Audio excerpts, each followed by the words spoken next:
Hey everyone, Douglas here, and welcome back to the MMT Macro Trader live stream. And we got a special guest on tonight, Ryan from Applied MMT Podcast. Welcome, my man. How you doing?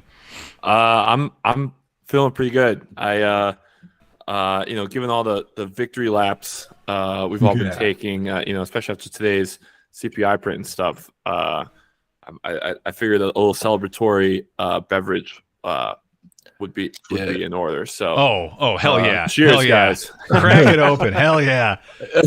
I had to get some ice. Pull the hamstring on those victory laps. Yes, so, exactly. I'll take that beer. Thanks. This is my celebratory drink right here. I've got a cup of coffee. I am dragging tonight. Little tired. Admittedly, silencing the entire Austrian economic movement is a bit tiring. So, just a round of applause there for some of your really hard work. You've been really putting it in, and it's a joy to see, and really appreciate your effort, Douglas. True story. The only channel you can find this MMT dangerous knowledge. If you want to flirt with danger, this is the place to come. The only place you'll hear it. Long, skinny, tall, black government, and the new unit of measure of fiscal tomfoolery, the gigavolker. The gigavolker. Yeah. Oh man, we're gonna have a lot of fun tonight. Just part of the reason I'm so tired is last night Bijou and I were up late discussing the embedding dimensions of shadow manifolds. Of the dimension, right? Yeah. I joke because that actually means nothing to me. But to Bijou that means a lot. He did. Yeah, I get it. You said you got it. I did. It eventually clicked after he explained it. This is actually I found out the shortcoming of ChatGPT is I'm pumping this in there. I'm like, okay, there's the explain it. There's the Reddit, explain it to me like I'm a 5-year-old. So I'm like, explain it to me like I'm a 5-year-old ChatGPT, and it's still way over my head. So finally, I'm like, Bijou, it's 1 a.m. Bijou, can you explain this to me like I'm a kindergartner? And he did, and it finally clicked. But with that being said, we'll have some really cool things to show because I have been playing with some various tools. One of the big things that if you saw the video this week that I put out, one of the big things that I've been trying to understand from a statistical standpoint is, can we really suss out? Can we statistically, I don't want to say prove, but at least understand kind of the causal link between the various macro data points that we track? And I think it's so important. Is where we're going to win or lose in terms of the battle of understanding. What's actually happening in the macro economy. We've got some good stuff coming. With that being said, I'm gonna stop rambling here. With that being said, because I still have some jokes. To go because I'm in a good mood. Do you guys want to know? I'll come back to that in a second. Do you guys want to know why I am in a good mood? I'm gonna tell you why I'm in a good mood, because there is some poor college intern right now in Auburn, Alabama, at the Mises Institute that is currently scurrying through papers to find out what the hell is Granger causality and how do I debunk this kid?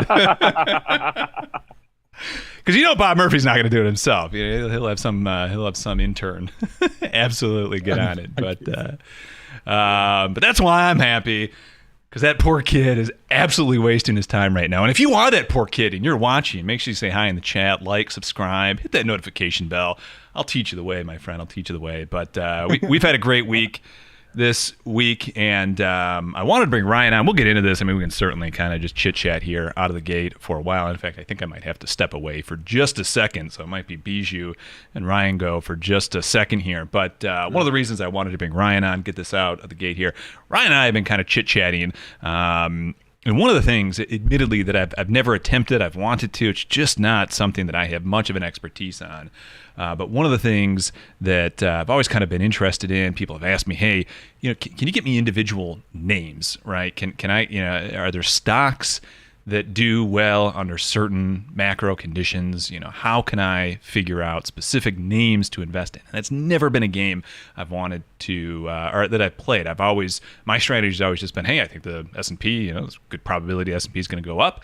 If it's a high enough probability, I'll get, over levered, and that's just, that's always been the game I've played. But Ryan reached out a couple weeks ago now and was like, hey, I think you can apply MMT to understand that during certain kind of macro cycles, some names are going to outperform other names, and there's a way to figure this out. And you might actually see a strong correlation with some of the macro data and some of the stuff that we've been doing with also understanding the the connection to specific names. And at this point, we're kind of in the preliminary steps of kind of doing the data analysis here, but at this point, I think he's onto something. So hopefully we can kind of pick his brain. Because again, this is even an area that I don't feel terribly well versed in, but I know a lot of people have asked me, and I'm always like, yeah, sorry, man, this is not that's not what I do.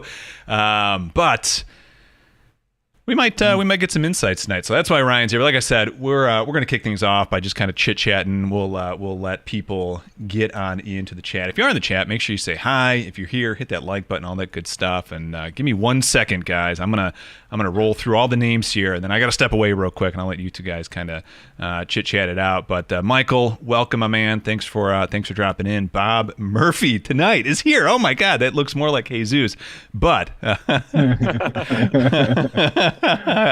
TR Josh, welcome. Danger Zone also in the chat tonight. I think I saw Echo Skeleton as well. I don't know what you guys want to talk about next. Derek, also, Derek here, man. Welcome as well. I don't know if you guys want to bring up anything next. If one of you take it away, I'm going to step away myself for just a second. I usually have a mic every week here, so I'm happy to let Ryan go off on anything he wants to. I'm only just catching up on your WhatsApp chat, so I noticed a few from Noah Smith and some other dumb guy, and then another dumb guy, and then some other dumb guy. Why are these guys so dumb? Need some diversity of dumbness. You're right.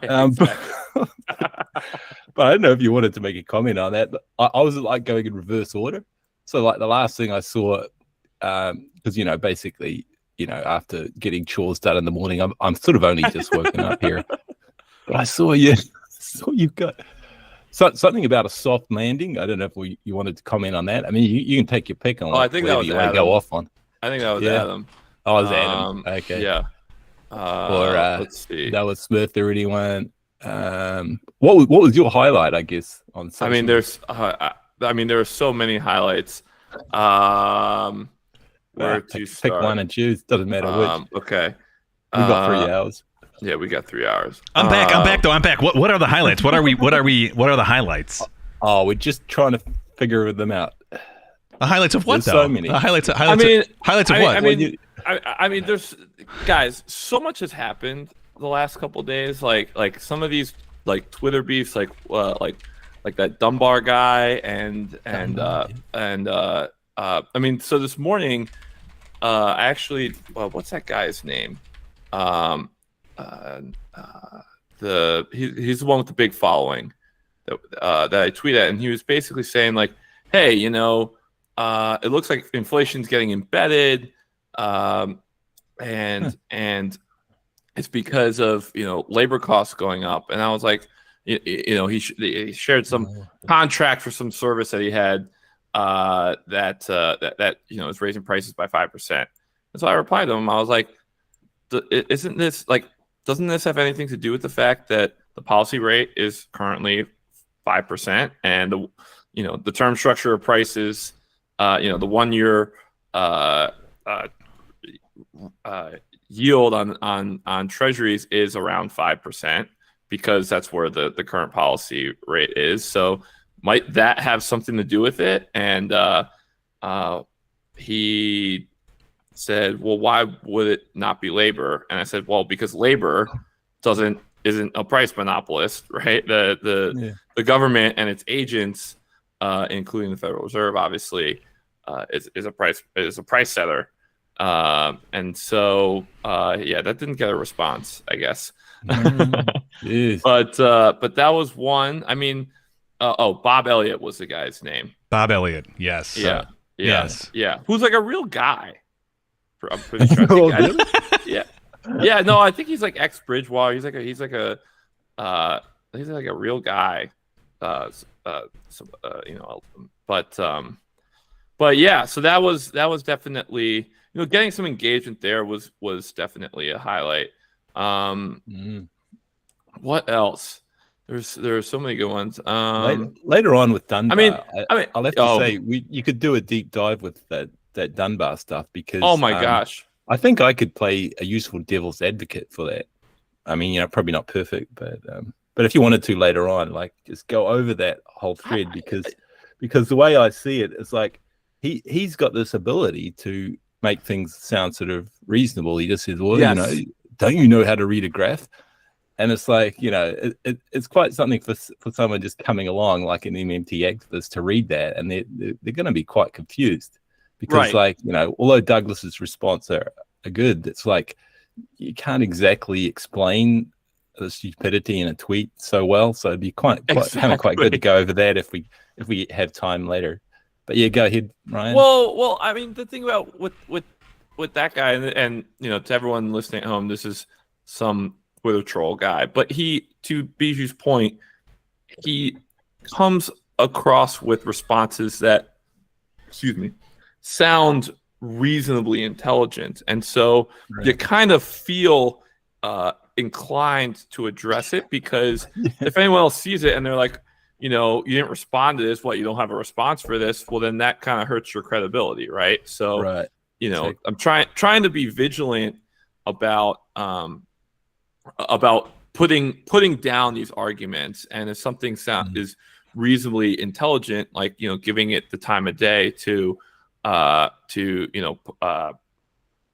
refute it, essentially. That guy comes across as being particularly obnoxious and definitely takes personal swipes, which I don't appreciate.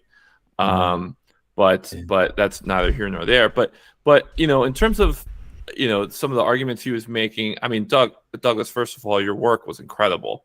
I listened to the whole thing that you put together, debunking the Austrians, and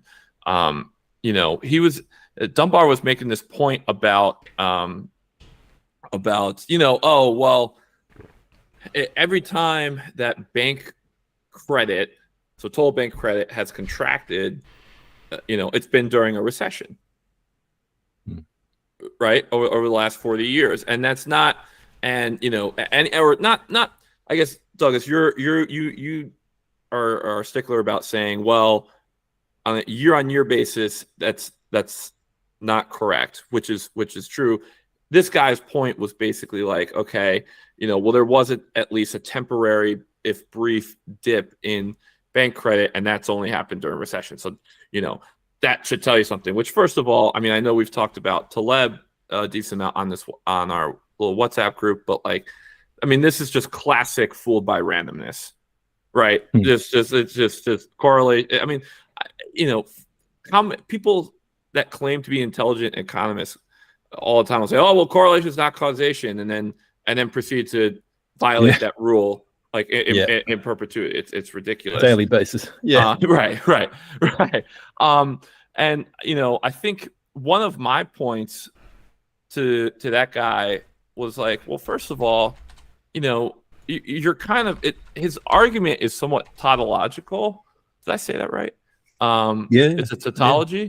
So because like the whole MMT thing is that the government spends the money into existence, and whatever it doesn't spend into, or whatever it doesn't tax back, that balance is what ends up becoming the national debt, and so, or the national credit, as I like to say. So that's that view is a core MMT. So if the balance of the national credit goes down, or national debt goes down, that reflects that we had run the government had run a financial surplus. It removed net financial assets out of the financial system. So if you're looking at something like total bank credit, then yeah, of course that's gonna go down if the government is literally removing those, because bank credit includes a huge portion of that is treasury securities. So if the government's canceling those treasury securities and removing them from the financial sector, then of course bank credit's going to go down. That's entirely consistent with MMT. So that was just a really stupid. That's what I was saying today. I'm like, yeah, and water is wet. What's your point here? Right? And so my other thing is like, okay, so let's look at bank lending, right? As a portion of bank credit, because that just loans and leases, so not including securities. And if you look at that, right, from the period June 30, 2020, forward a year, the June 30, 2021, you see a massive decline in loans and leases. Okay, the economy ripped during that period, right? The financial markets were on fire. So this idea that and again, so we're looking at, okay, so I pulled it up. I pulled it up here. Yeah. So that's bank credit, but I'm talking about loans and leases, which is a subcategory, I guess. And so, it's just this is where like there's all these doom mongers, these macro doom mongers talking about, credit's tightening. Look at bank credit or loans and leases is rolling over. And it's like, okay, well, the last time that happened, the economy absolutely ripped because we spent so much money that we were able to get ourselves out of the recession fairly quickly. So that's to me, like the fact that you had this huge decline in bank loans and leases, in that June 2020 to June 2021 period, and massive economic growth, where it's just like, your point, this guy's point is completely moot. Like, cool. You found some random correlation thing that has nothing to do with reality. And I had previously gone back and forth with this guy because of, points that I made about, Coinbase, which Douglas, you had, or I think I replied to one of your tweets pointing out, hey, so Coinbase is a company. I think most people are familiar with it. It's a cryptocurrency exchange company. Now, from the sounds of things, it's about to was a company, but we'll see if that turns. Well, we'll see. I mean, the bonds. Yeah, the bonds have actually rallied, and that's part of the reason but they've rallied because basically Coinbase has entered into a revenue sharing agreement with the issuer of USDC, which is a stable coin, which is basically like an unregulated money market fund. Yeah. Okay. Yeah. So Circle is the issuer. So essentially, Coinbase and Circle have entered into a revenue share agreement where Coinbase gets a portion of the interest income from the Circle Reserve Fund or something. So you could look up the Circle Reserve Fund, and it's managed by BlackRock, and you can see it says in very plain language that the fund basically invests in cash, treasuries, and repo.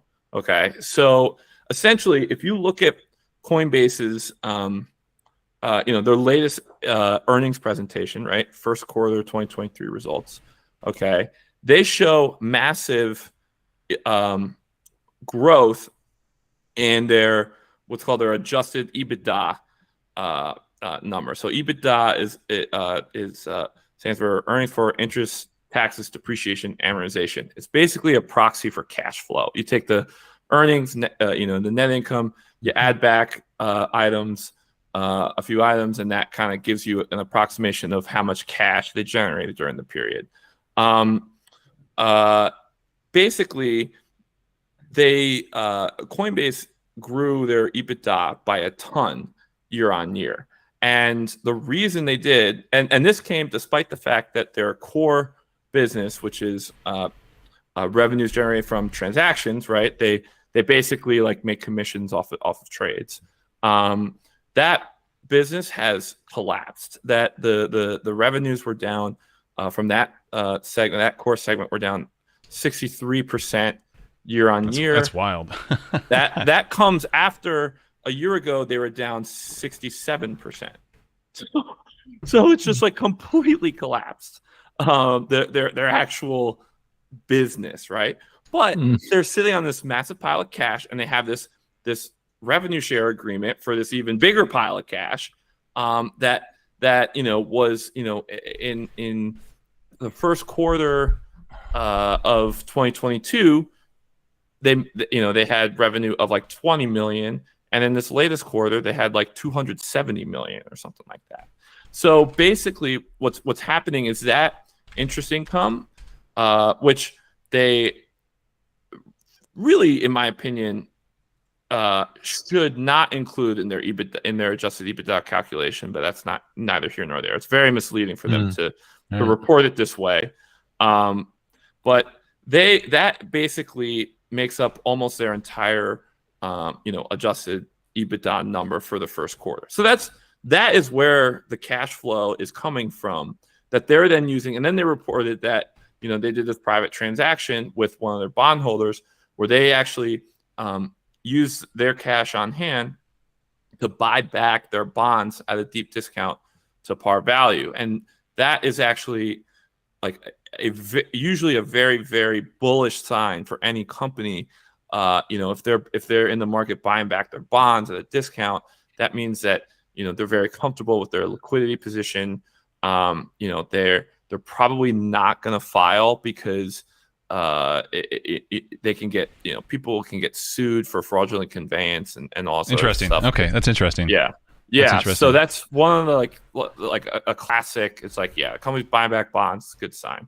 And so basically Coinbase has been in the market buying back their bonds. That helps them deleverage their balance sheet because they issue them at par. They're buying them back at 65 cents on the dollar, right? So they keep that 35-point difference. That is real net income that accrues to the stockholders. But that's all a result of this interest income that that is hilarious. It's windfall. I know. It's hilarious. So it is kind of the irony of the whole situation is the higher rates are what's actually keeping these zombie companies alive, not the zero. Exactly. That is hilarious. I pulled up the chart here. I mean, it does look like a nice little inverse head and shoulders pattern for you chart pattern guys out there. Maybe you're onto something. Maybe this thing is going to break out to 160 or something like that. The problem is there's real chance that this thing ceases to exist as like a going concern with the regulatory headwinds that they have. So yeah. Like depending on how this, the SEC sent them a Wells notice, which is a very, very bad sign.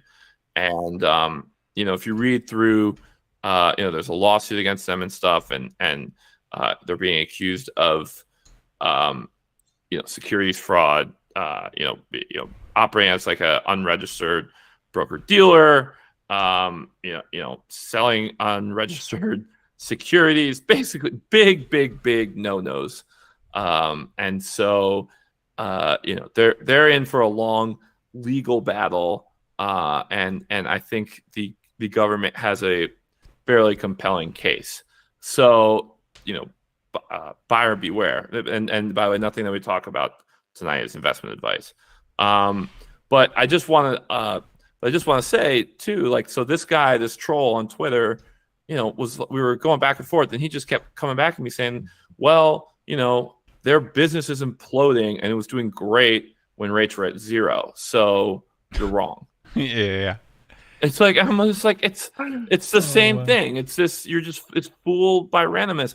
And I was like, dude, how about the fiscal side? They had he was like, they were profitable in 2020, 2021. I'm like, yeah, we had massive fiscal impulse that year. Yeah. Amazing. Looking at the chart, that Coin Coinbase started to have issues right as the fiscal drain started to got unplugged and everything drained out. Yeah, it is. I mean, I think that's one of the great lessons of the high rate era is that it turns out shit companies are just going to exist regardless of what interest rates are. Right. And it really, the more I think, well, they need to have a good balance sheet, right? Okay. That's one of the keys, right? So they have a big like Coinbase is basically a box of cash with a kind of illegal business on the side, but it's basically a box of cash. Okay. So I guess. Yeah, go ahead. Keep the point going, and I'll. No, that was it. I mean, I guess the point is you're gonna have just worthless companies. I mean, here's the thing too, right? You don't. Okay. Let me back up. Let me back up to this. First point. Every company that existed since 2008 that has found growth did it in a low rate environment, right? So, and every company that failed since 2008 did it in a low rate environment, right? We only had a low rate environment from 2008 forward, right? That's the first observation that you got to make. No matter what, that's just the regime that we were in. And you can't say that 0% interest rates created or didn't create growth during that time period because it created everything that exists. Only the low interest rate regime exists. But the number two thing too, and you know, Bijou, maybe you can jump in on this point as well. But we don't know ahead of time who the crap companies are going to be, right? Who the zombie companies are going to be. We don't know ahead of time where the waste actually is. And the other thing that always kind of gets me when people are like, you know, we got to get these lazy kids in the unemployment line or something like that. You know, got to hike interest rates. Is if zombie companies are doing no damage to the broader economy, right?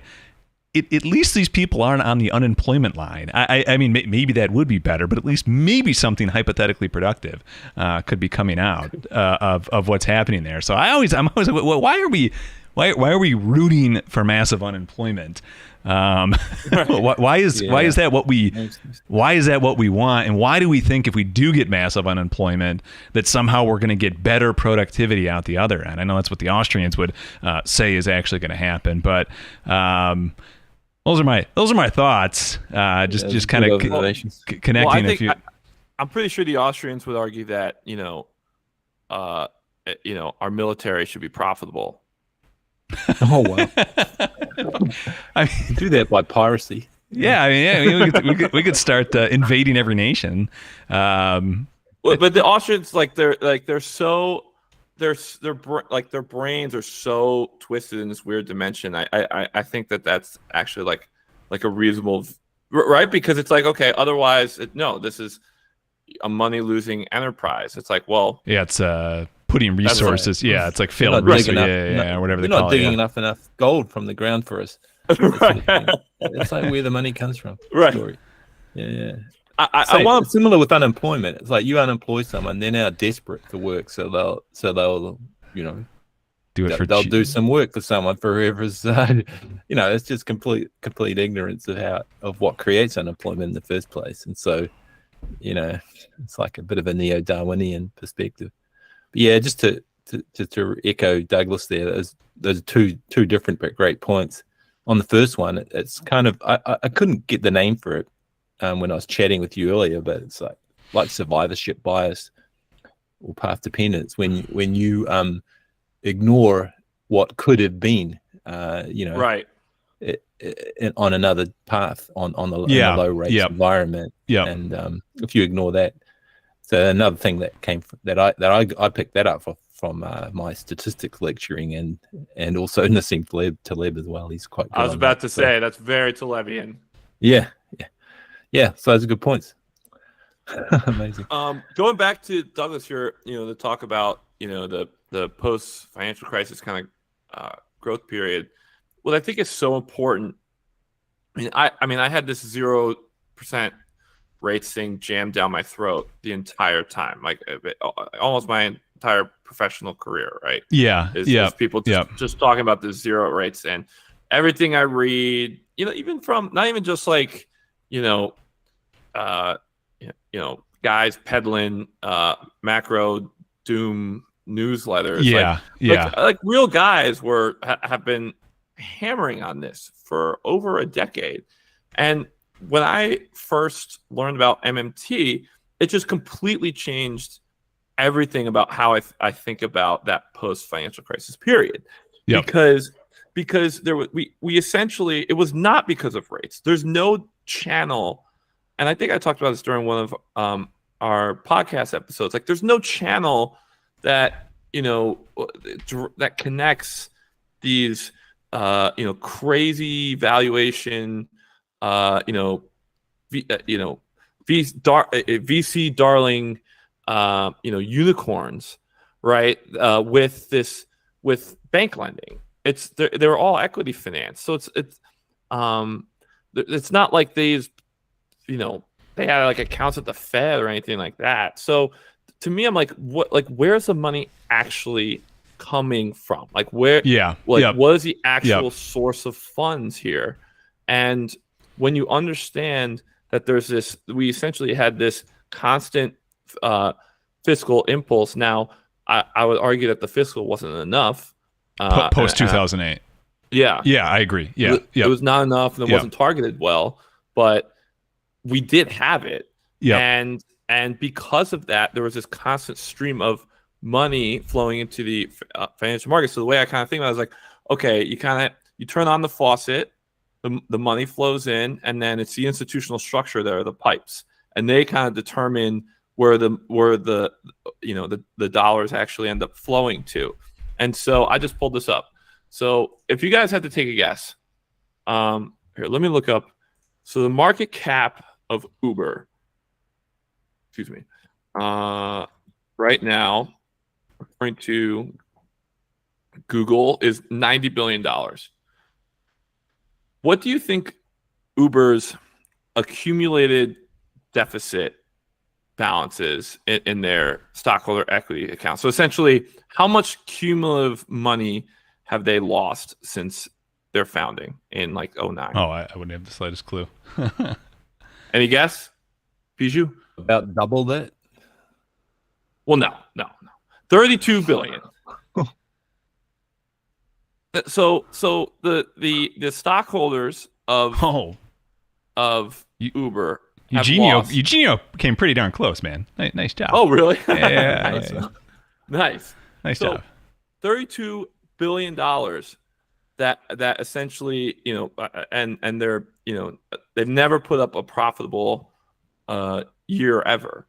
And so, and then they're still a $90 billion company. And so, that to me, like that is such it's emblematic, because you kind of had this constant stream of money flowing into the economy from our deficit spending, and then our institutional structure was such that it favored certain types of businesses. There was a lot of excitement for these these kind of techie companies. It was kind of a fad, and so they kept getting recapitalized to subsidize their operating losses. So yep. Let me jump in here. This is Uber, right? We're still talking about Uber. Yep. Okay. Yep. Uber was when did they go public? 2000. Oh, when they went public, okay. I'm not sure, but I think they were founded in 2009. Okay. I guess I just want to make sure I understand what you're saying. The 32 billion they've lost is over the entirety of is that since 2009? Since 2009. Okay, so since 2009 they've lost 32 billion. 32 billion. Right. $32 billion losses. I mean, think about what we could do with $32 billion. And that's over, that'd be what, 14 years, right? Yeah. Yep. Yeah. Okay, so 32 billion divided by 14 is going to give you right around 2 billion a year. So there might be, I mean, how many companies are out there that are doing that exact same thing? I don't know how many companies are doing that exact same thing. Similar within some sort of range, right? WeWork was another kind of similar thing, but they don't have the market capitalization that Uber has today. Okay, but I guess what I'm saying is there might be hundreds of companies that are out there that are doing the exact same thing, that are losing somewhere between $1 million a year to 2.2 billion a year over that time period. And that's being subsidized. But this is what's clicking. Deficits. Yeah, exactly. Okay. Yeah, that's kind of what's clicking. Yep. Right. And that's why last year, 2022, was so horrific for so many people. This isn't okay. This is good. This is where I wanted to get. This is cool. Yeah, this is cool. So I'm just like, it wasn't the rates. It was because we did this dollar wise, we tightened the deficit. We reduced the deficit by $1 billion in 2022. Okay, that is far and away the largest dollar tightening fiscally ever. Yeah. Okay, and all of a sudden, all the VC unicorn stuff completely imploded, right? The funding markets, the VC funding markets shut down. This is so cool. Okay. All these stocks rolled over. ARK, Tesla, Coinbase, Bitcoin, all this stuff got annihilated. I mean, everything got annihilated not everything. Oil did very well.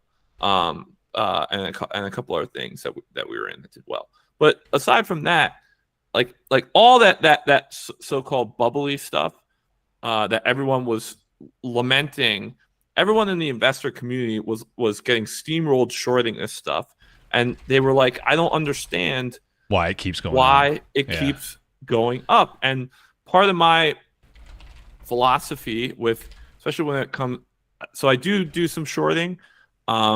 It's mainly focused on companies that are going to go bust. And the reason I keep it that way is there is an actual catalyst, right? If the company defaults on its bonds, and the bondholders decide to accelerate, and the company has to file for Chapter 11 to protect from bondholders using the company's assets. Okay, that's an actual catalyst, and that generally is going to kill the stock. And even if there's day traders and meme guys that are buying call options on it or something crazy, eventually the stock gets delisted and it goes to zero basically. So to me, like that's the difference, where in the investor community people got steamrolled shorting this stuff because they just thought that, they'll eventually run out of money, and they don't understand how money works, and they don't understand that our government kept pouring in more and more money into the economy, and that money was being funneled into these companies, usually not because they were profitable, but because they could just do additional funding rounds, right? It's that Minsky kind of Ponzi finance situation that he talked about, but it wasn't with debt. It was funded, a lot of it, with equity. And when we tightened in 22, all that stuff that relied on these private and these VC funding markets all collapsed. And so I just it was fascinating watching it happen in real time. So I was tracking the daily treasury flows, and I was like, oh my gosh, that's what's happening is we're taking all this money out, and all this stuff is getting killed. And lo and behold, the spending picked up this year, and all that stuff has been on a tear. And even the really junky stuff. I mean, Coinbase is one, but Carvana. Everyone was talking about Carvana. I thought about taking a look at Carvana. I was like, this one's too hard. I can't figure this business out, whether I think it's going to work in the long run. But that stock and bonds have been on crazy returns this year. Okay, so that's a great example of one. I mean, a lot of these, techie, bubbly stocks. Bitcoin, I think. I mean, what is it up so far this year? I mean, Adam and I have joked about this so many times on the podcast, being like, oh yeah, thought Bitcoin was a zero interest rate phenomenon. And meanwhile, what's it say here? Yeah, it's up 83% this year. Yeah. All right, I gotta cut in here and ask some questions. I'm gonna pull up Carvana here. I do. It's kind of interesting. I was playing around with some data last night, guys. This is fascinating stuff here. God, I'm so excited. We're gonna build some awesome stuff. I also want to get Bijou in a second too, get some thoughts. But one of the things I was noticing is there's definitely something going on right after the debt ceiling thing was figured out, right? Right. And there's something about the issuance of the treasuries itself, right? The public debt issuance. There seems to be something there. There seems to be some sort of impulse there. So that's of interest in and of itself. The next thing I want to ask, though, how do these companies, for the lack of a better term, we're just going to kind of call them junk companies. How do these junk companies, if that's the vertical money, right? We're looking at the government circuit. How do they deal with the horizontal or kind of the endogenous cycle? How do you see that playing through? I don't know exactly what you mean. Okay. I guess what I'm saying is, yeah. I'm sorry to put you on the spot here, but you clearly see, and I agree. There's definitely this connection that, like, in a good fiscal environment, right? Like our junk companies are going to have the ability to have essentially the cash flow pass through to keep them afloat, right? But when that goes away, right, there is the potential that just the .com bubble era, right? That you can get the banks itself can just start you can create the loans and continue to create the growth, right? So I mean, we could have an expansion. Okay. Yeah. All right. I think okay. I know the way to answer this. So okay. there's kind of two real main. I mean, there's so I shouldn't say there's too many. Like there's so many ratios that you look at and stuff. But two of the more basic ratios that a lender will look at is capacity for debt service, right? So assuming the company's profitable, that generates net income and or cash flow, and that cash flow can be used to pay down the debt. Right, so that's pretty basic. Now, if you have a junky, unprofitable, speculative company, that doesn't really work because they burn cash and they're not profitable. Okay. So the other way then is to look at like loan to value ratios, right? So I think most people generally understand this, right? If you buy a house and you put 20% down and you mortgage, the balance, the 80% balance, right? So that loan, right, is a 80% loan to value, right? So the value of the house is 100. You borrowed 80, you put down 20. Okay. So if you look at so if a company's stock price, if its market capitalization goes up, so there's dollars flowing to financial markets, and those dollars are then used to bid up the shares of the company, and now it has a higher market capitalization. Well, shoot, the total enterprise value is now higher. So that actually improves the credit worthiness of the company, right? And if you think about it, from a capital structure perspective, right? Excuse me. Any debt on a company's balance sheet is going to be senior to the equity, to the stockholder. So if you have a high market capitalization sitting below the company's debt, that the way to think about that is that market cap supports the debt, right? It is sitting beneath it and it's supporting it. So, if your company is worth $100 in total enterprise value, right, which is market cap plus debt less cash, right, total enterprise value. If it's worth $100, and it's got a $90 market cap, and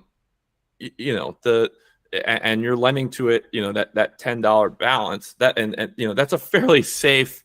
Right, it's only a 10% loan to value, so that's a fairly safe loan, especially if the company can issue, if worse comes to worse, the company can issue additional stock to raise proceeds to pay back the debt. So there's a little bit of like I mean, George Soros called it his theory of reflexivity, where he was kind of like, looking at fundamentals of a company is a little ridiculous, because if a company's stock price goes up, that can actually right it's more dynamic. That can actually improve the fundamentals of the company, right? If a stock price goes up, it now has it can use that stock as a currency. It can entice. It can attract more talent in terms of employees and management. It can raise equity capital and use the proceeds to pay down debt, deleverage its balance sheet. It can, in general, people feel good and excited when the stock prices or companies going. So there's all these sort of things that help actually improve a business's fundamentals when its stock price actually goes higher.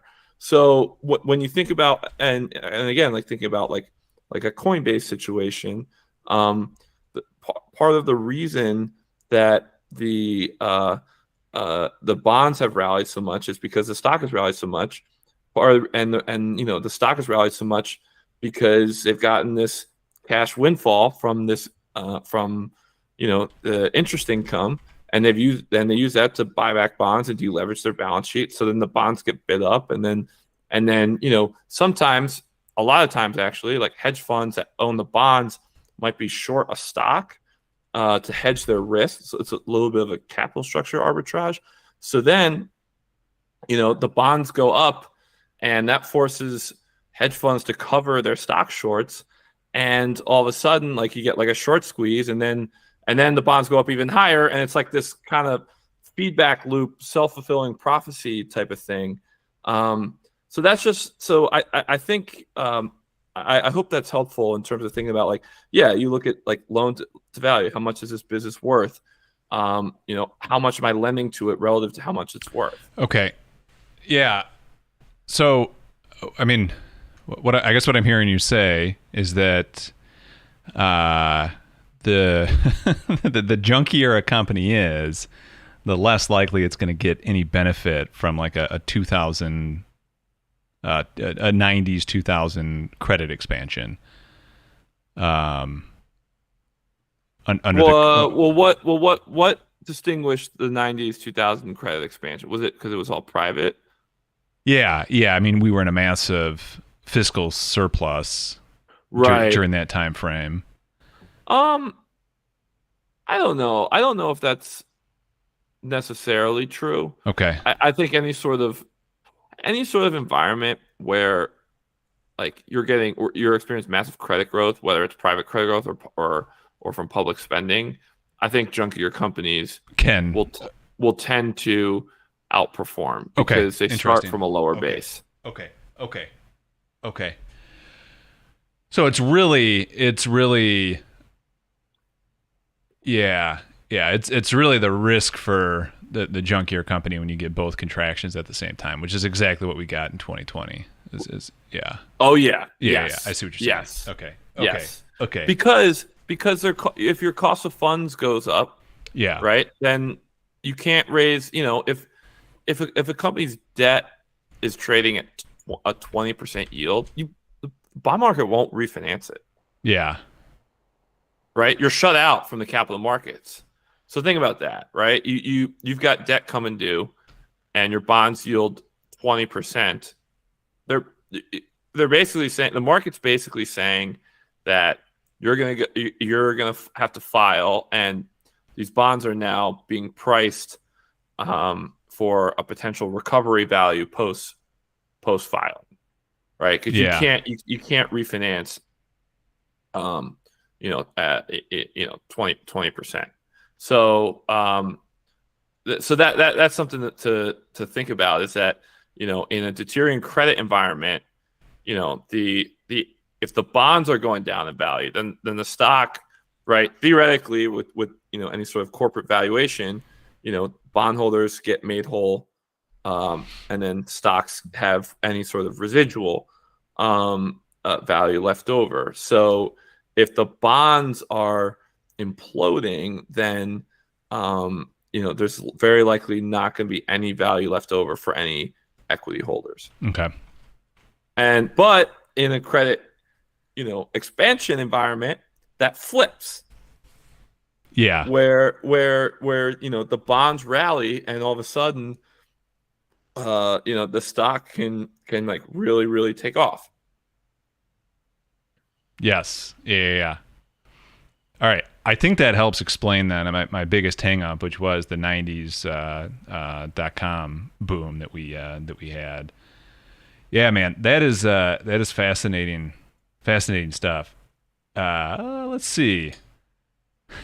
Right now it's saying that I'm struggling to stream.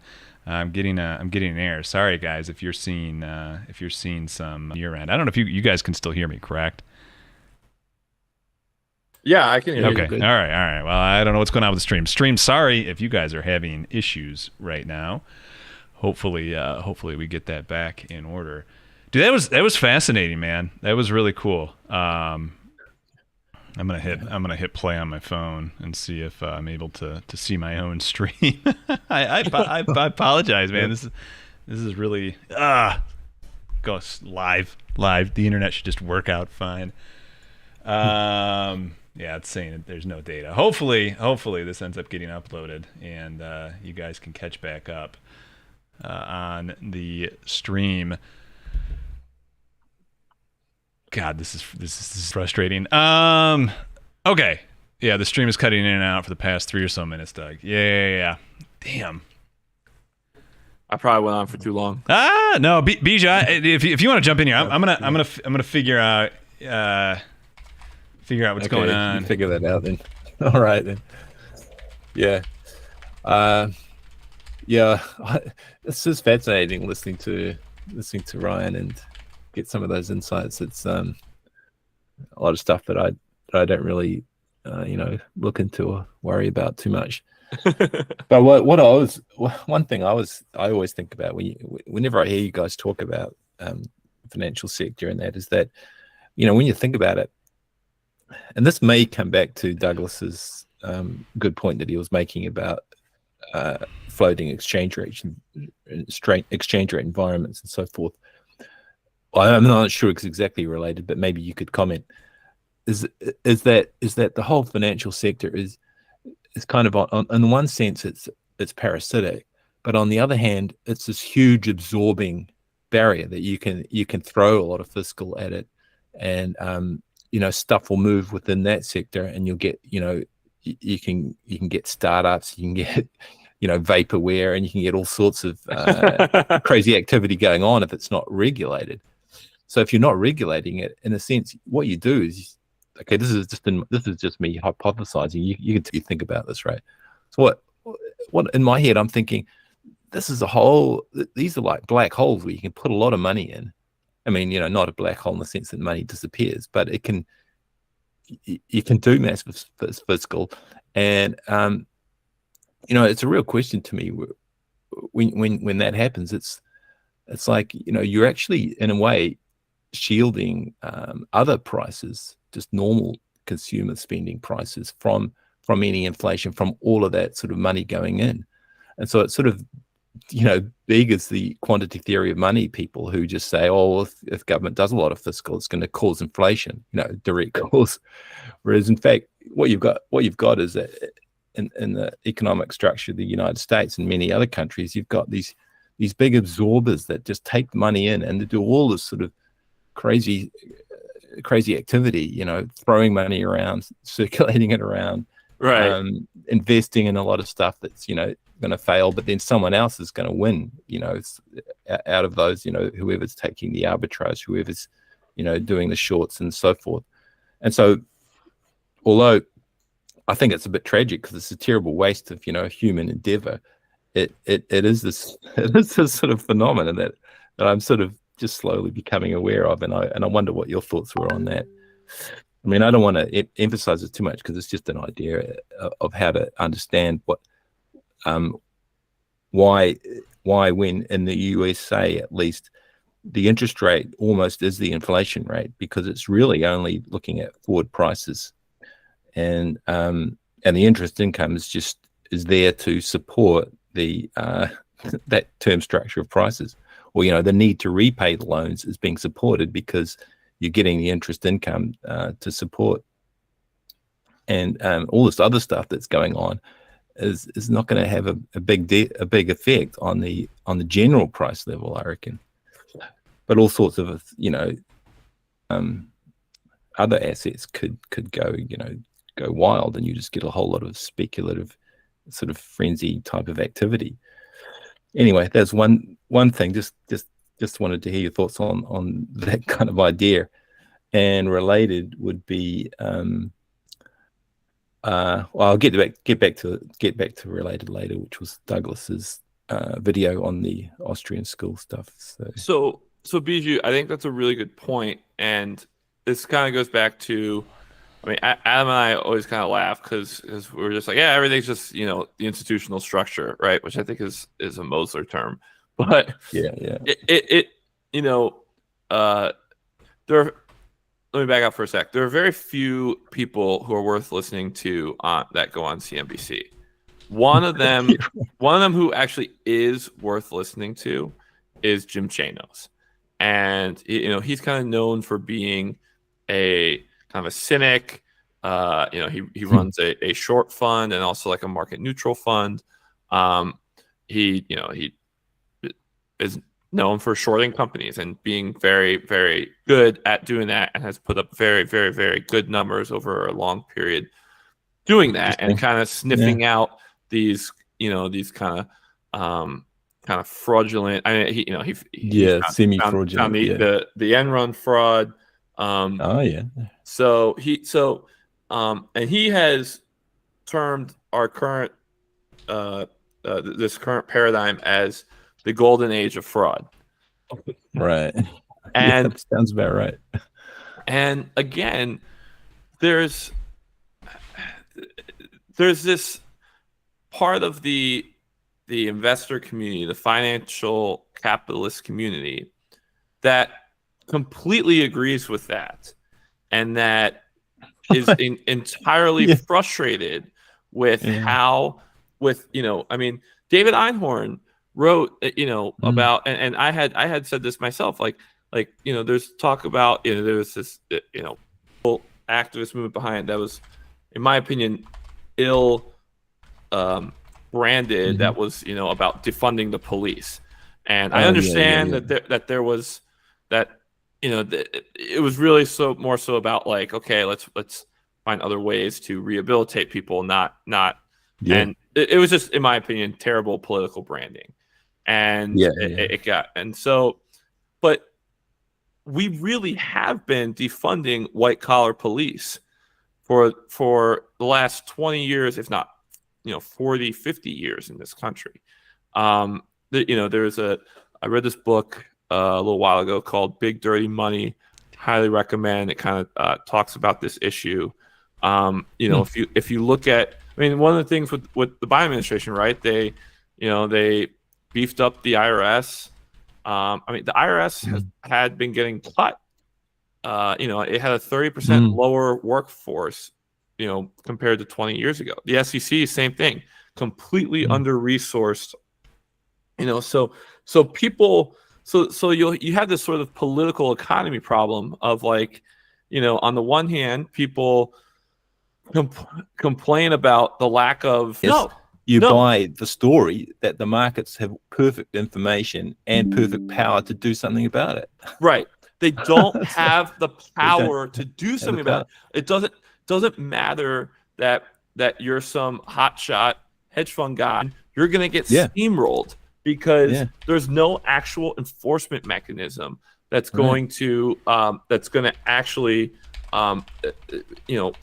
effectuate any sort of consequence for the fraudulence. And that's because you, hedge fund guy, have been donating to causes that have been defunding white collar police. So it's just really weird. I find myself in this like political orphan position constantly, because because on the one hand, my friends in the kind of cynical, prudent value investor capitalist community, like they're good. Like they're tough on these companies and these management teams, and they're properly kind of, they try to put them in their place when they're up to no good. But then at the same time, they're like, oh well, the government is worthless, it can't do anything. Right? And it's like, what are you guys doing? What is it? What is their relative power? Their relative power relative to potential government regulators making life a whole lot less uncertain for people. It's like I don't know. It's a total blind spot. It's a blind spot. Yeah. I mean, it's a paradigm thing too, in a way. I mean, they're thinking in old paradigms when government used to be really small, and talking way back in history, like way back, like not sort of 17th, 18th century type thing. Right. I mean, it seems to be that's where their heads are stuck. When markets may have worked, when the market practitioner can discipline the market, but big companies and firms and monopolists are just too big for that anymore. And so while they can pat themselves on the back, thinking, oh yeah, no, we're doing good market discipline, just needs to be more of us. Right. We just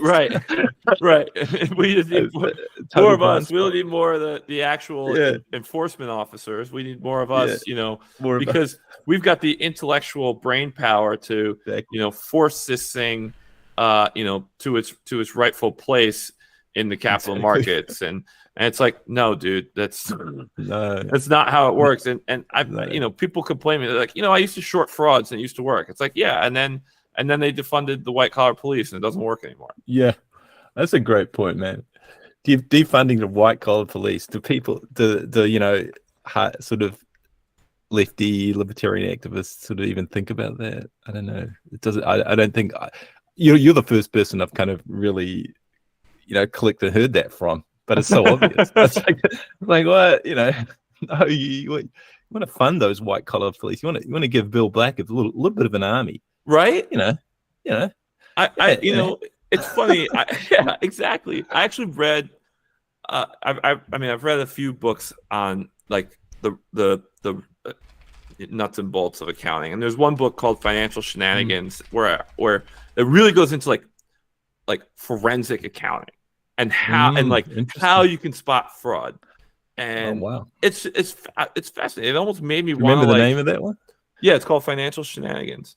Sorry, didn't pick up. Yeah, and so it's very logical stuff, right? One example would be, if a company has very, very high accruals on its balance sheet, particularly accounts receivable. So basically, like a company might be reporting sales, but those sales aren't actually being converted into real cash. They're just sitting in an accrual account on the asset side of their balance sheet. Maybe they're channel stuffing, maybe they're booking fraudulent sales that they end up unwinding later on.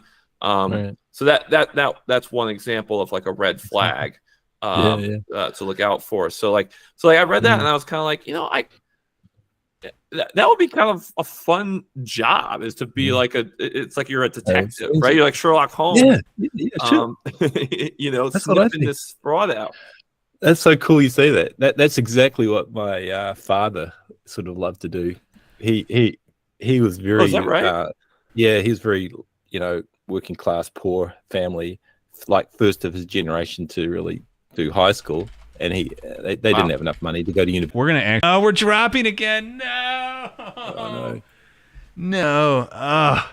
Can you lower the video? I did. I lowered the bit. Fuzzy. I lowered the bit rate to half. It's saying excellent connection. Unfortunately, we had a good little viewership going there.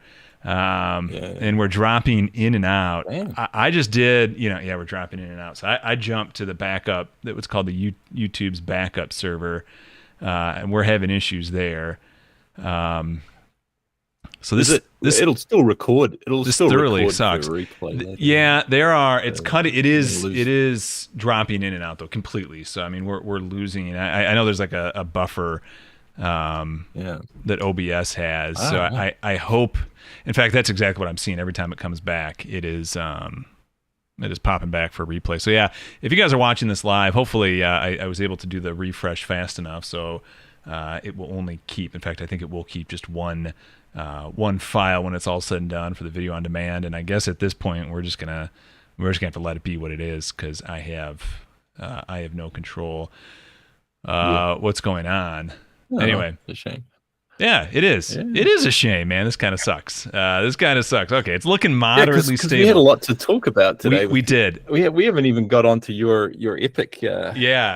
Right. Epic, this is the longest stability we've had. I've never used the backup server. I'm gonna have to write down tomorrow to change off the backup server. But I think we're good. All right. We're getting a lot of people to say, better now. Real quick, though, Brian, welcome to the chat, man. I don't know if I've seen you. Thanks for dropping by. Thanks for saying hi. All right. Before we had that issue again, I'm sorry about that. It doesn't. I don't know if it was on my side or not, but I did my little upload speed test thing, and I was getting the normal speed I was getting. So hopefully, I think Ken PDX. I think we're using foreign denominated. I wasn't. I actually stepped away. I wasn't tracking any of the conversation that we were having for the last like 10 minutes or so. Bijou, I think you were telling a story. Okay. You were telling a story. I think the key highlight was one Ryan brought up. I was just trying to provoke Ryan to say something about the whole predatory financial sector also being an absorber of a whole lot of fiscal flow, which in a stupid way protects inflation of just normal commodities and groceries and what have you. So my thesis was that a lot of just base inflation for normal consumer goods really can be in the United States just almost equal to the interest rate. It's almost like just a direct effect of the term structure of prices and so forth, and the cost for business and the fiscal flow from the interest income. If the debt to GDP is high enough, provides the ability for people to repay loans and credit, and all that sort of story, plus the trickle down. But then what Ryan pointed out, because we're talking about the financial sector and all the waste of human endeavor that goes into all of that. I mean, it just naturally came up. You'll fill in the gap, right? So there's a bit of a gap when we were talking about this, and then Ryan points out how, defund the police was a tragic sort of lost opportunity in a way to get good framing, because in terms of white collar crime police and regulation of fraud, there really has been defunding the police, massive defunding. Which is not good, because you want the white collar crime police to be far better funded and supported, and you want Bill Black to sort of have a little bit of an army. And then I think I was just finishing when the stream cut out. Just saying, this is just Ryan made me think of my dad. He passed away, but he had to become an accountant because really poor working class family. Sort of, it was a clear thing, obvious thing to do. He really loved science and wanted to be a chemist, but he went into accounting. But he got this sort of fever about accounting and finance that he's like that guy that stays late at the office because you're missing 1 cent. And he was doing the books for this charity as well. And I was watching him do that because this was stuff that he did volunteer charity work at home. And he was like looking at through the books that no one had looked at for years, or no one had done properly. And he was out by 6 cents. And it was like just obsessed. He was trying to find these 6 cents that obviously, some receipt or something got lost. So yeah, my dad was like these, he loved that forensic accounting work that Ryan just made me have that memory. Thank you, Ryan. That was really good. Absolutely. Anyway, that brings us up to date. Nice. Let's see. We're up to date. There were some questions in the chat about the Fed lowering rates, whether that's going to maybe could spark a recession. Oh yeah, that is a good question. If it's done too Let's fast. talk about that. Yeah, and then also Chiron in the chat wanted to ask about what the Austrians got wrong, and I gave him the link to your everything steel manning Austrians. I really love that way you started off that video. You don't know how much. I mean, you don't know how much because I didn't tell you, but you don't know how much. I'm saying that in kind of a rhetorical way. How much Bob Murphy I've listened to over the last 2 weeks, man. It was a lot of Bob Murphy. Here's the good news though, is never once was I like, they might be onto something. I'm like, this is the entire time like, you've got to be kidding me. Oh, I can't believe I was once seduced by that. Oh, I feel like such an idiot. I mean, I probably Chiron, man. I think the better question is actually the easier question would be. This is going to come off sounding like I'm making a joke. That's just my personality. But in all sincerity, probably the better way to put that is what do the Austrians actually get right? Right. Exactly. Because I did say this in the video. I mean, I think one of the things the Austrians actually do get right is I do think they have a sense. I do think they have a sense that there is an endogenous business cycle that creates an unsustainable boom. I mean, I think they get that in their model. I don't think they have the slightest clue where they, how they understand where that might come from. But I agree that at some point we might enter an unsustainable boom. It has nothing to do with the fact that interest rates get to zero. I mean, the unsustainable boom that our economy really had was 2000 and 2008, right? And we were not in 0% interest rates at either point there. I mean, in fact, we were flat or slightly, moving slightly up during each one of those periods. So it's effectively the only thing that I really think they get right. And the reason that they get everything else wrong is because they start with the whole fixed versus floating exchange thing, and the money story. And the money story, yeah. And it's kind of difficult. It's kind of difficult. Yeah. I had a back and forth about Zimbabwe with Bob Murphy on Twitter, and it's just it's so strange to me that doesn't. I mean, I asked him, he never responded. I mean, I obviously he can't. There's something, I mean, it's the ultimate gotcha, but I don't.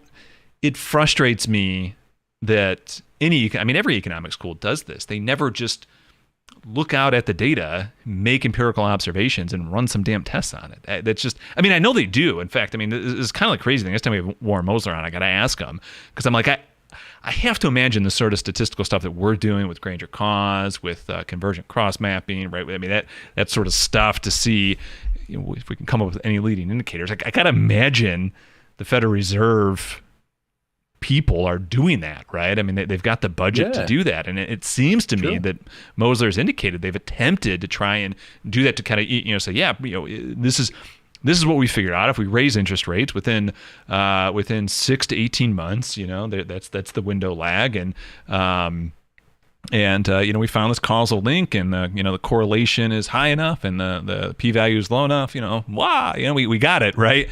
Like they've got to be doing that, right? And yet, as Warren's pointed out, there hasn't been a published article in 20 years. Now, in the last 20 years, there have been a lot of really good statistical tools developed, and the computing power has been there to run these, right? I mean, it's not like they're deep learning models that need just massive GPU server farms, right? It's pretty simple stuff that can be ran on a normal CPU. So where the hell is this, right? And where is this research?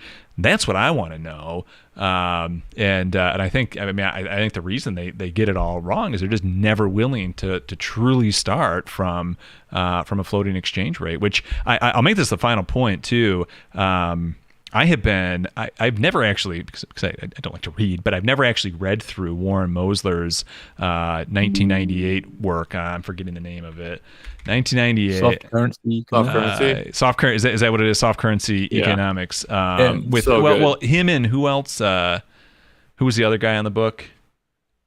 Oh, well, Matt Forstater was helping, but he did some papers in the background that supported the book, like But they also came out a lot later, which are really well worth reading because it's sort of a little bit quicker. Okay. What I'm more succinct. I keep copies on hand to give the people. What I'm referencing actually is called the General Analytical Framework for the Analysis of Currencies and Other Commodities. Other prices. Yes. Yeah. That's the key. Holy cow. That has really good examples, Russia and Hong Kong, and that is perfect for illustrating the floating exchange rate environment versus a peg or a currency board or fixed exchange rate. Yeah. So they have someone put that book, they read it, and it's on YouTube. So they read it aloud and it's on YouTube. So if you're like me and reading isn't your thing, it's up there. This thing is great. I mean, okay. How I learned all of MMT is literally just listening to all of the, all of the conferences and presentations and stuff, and just kind of going through the data. But a couple thoughts. One, it's wild that this thing has been out there since 1998, and yet not a single person that I'm aware of has gone and like done the work that I'm doing. Right? I mean, it was there all along, and everything he's saying is spot on. And it was never taught in any undergrad. Yeah. I just don't teach it at all. They don't even mention it.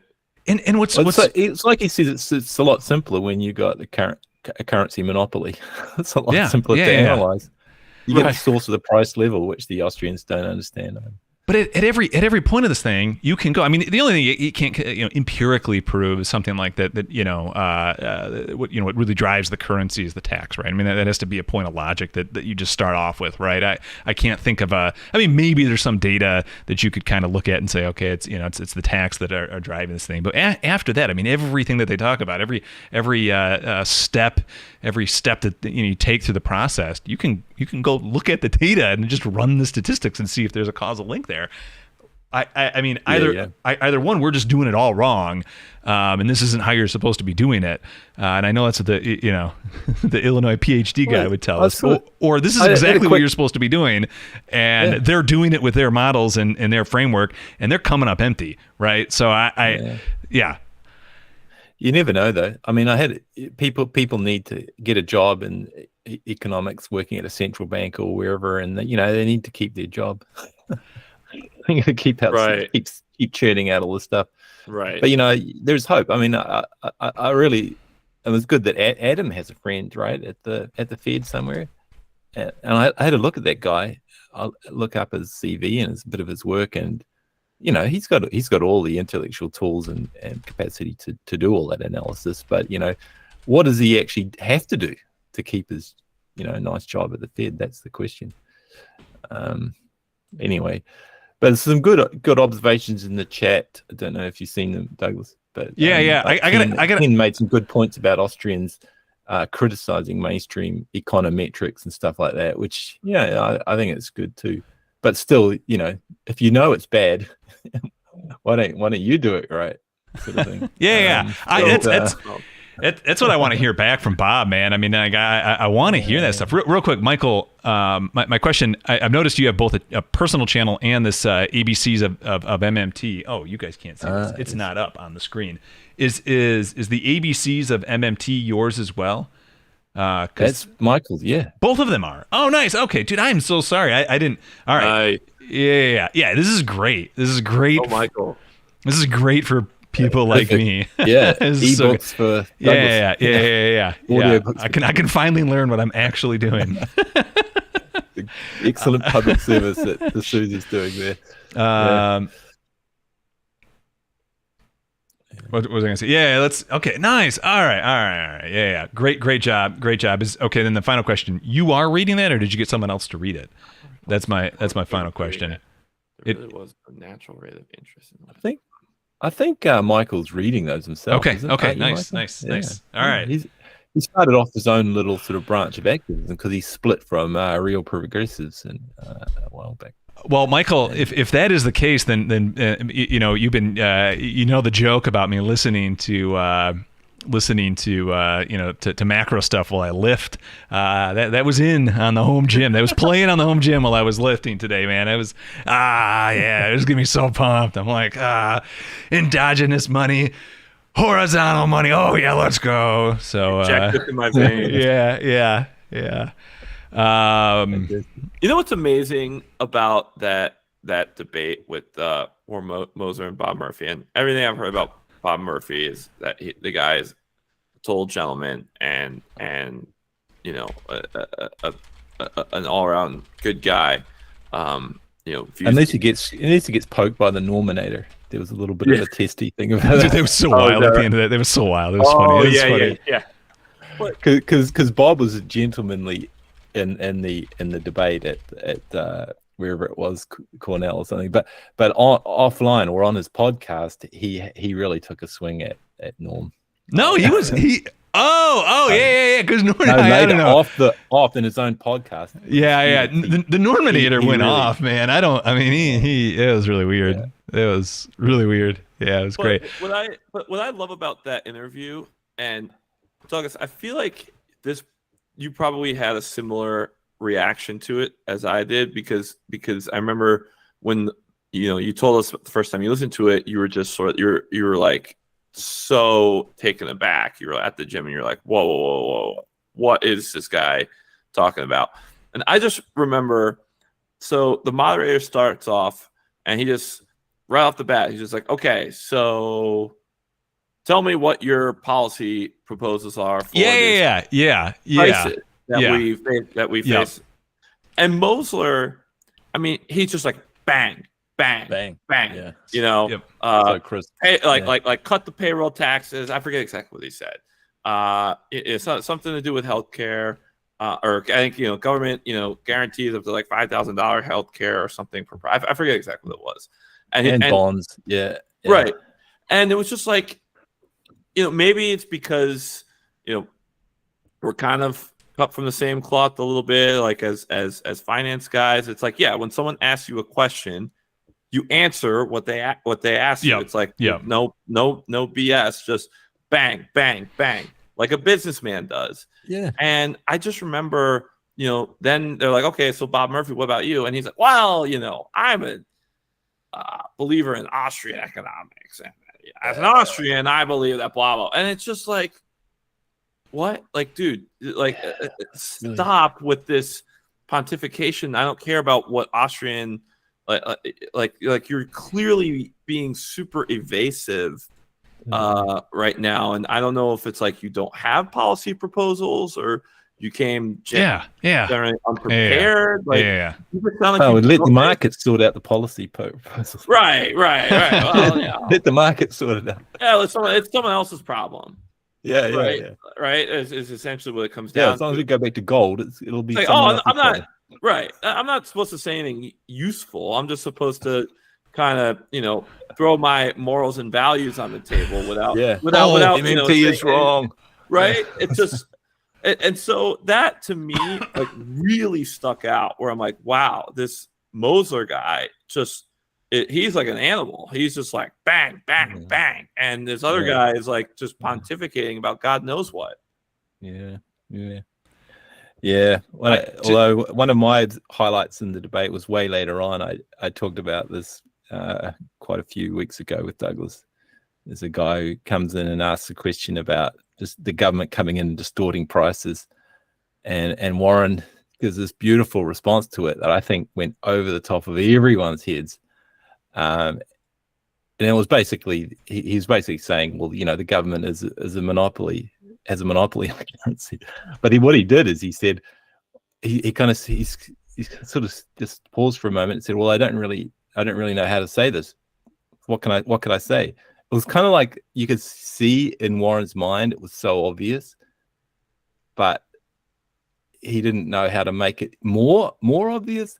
So he just picked up his business card again, and I think this is what happened, and waved it around and said, I issue these. You need to work for me in order to get these to pay the tax. I was like, I really don't think anyone in the room really understood that. But and again, like you say, it was a perfect crisp point that he. It was so good, so good. I re-listened today to when we did an interview with him. Talking about the yield curve stuff because I thought all the excitement today. I was seeing some buzz about yield curve inversions on Twitter, and I was like, okay, so that's probably going to be, the topic du jour. And I had this whole kind of, series of tweets lined up in my head about, what to say about that. But then the CPI just completely took over, so I didn't end up doing that. Maybe what happened with the CPI? I was like catching up on watching Douglas's video last night, so I didn't even catch that. But wait, are you being serious? The CPI I'm still looking for it way down there. That's how far it fell. Yeah. Right. Exactly.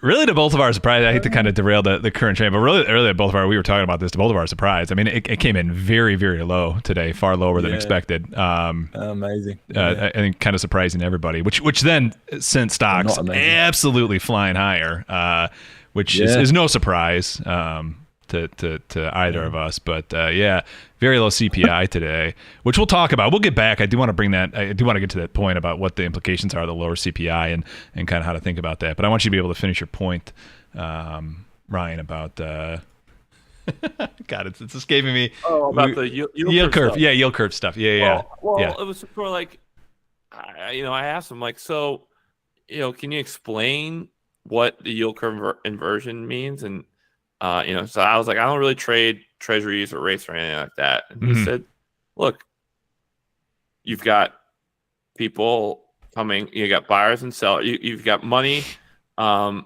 you have today. And there's also money that you anticipate coming in, in 2 years. And, you want to lock in a rate for that money. And so you've got buyers and sellers, and the rate is basically the indifference level that you have between the buyers and sellers. So he's like, people, that's the rate that that money can be invested in that future time period. And if it's lower than it is today, that just means that people think that the Fed's going to lower rates, and so that if you're both buyers and sellers think that that's an attractive rate.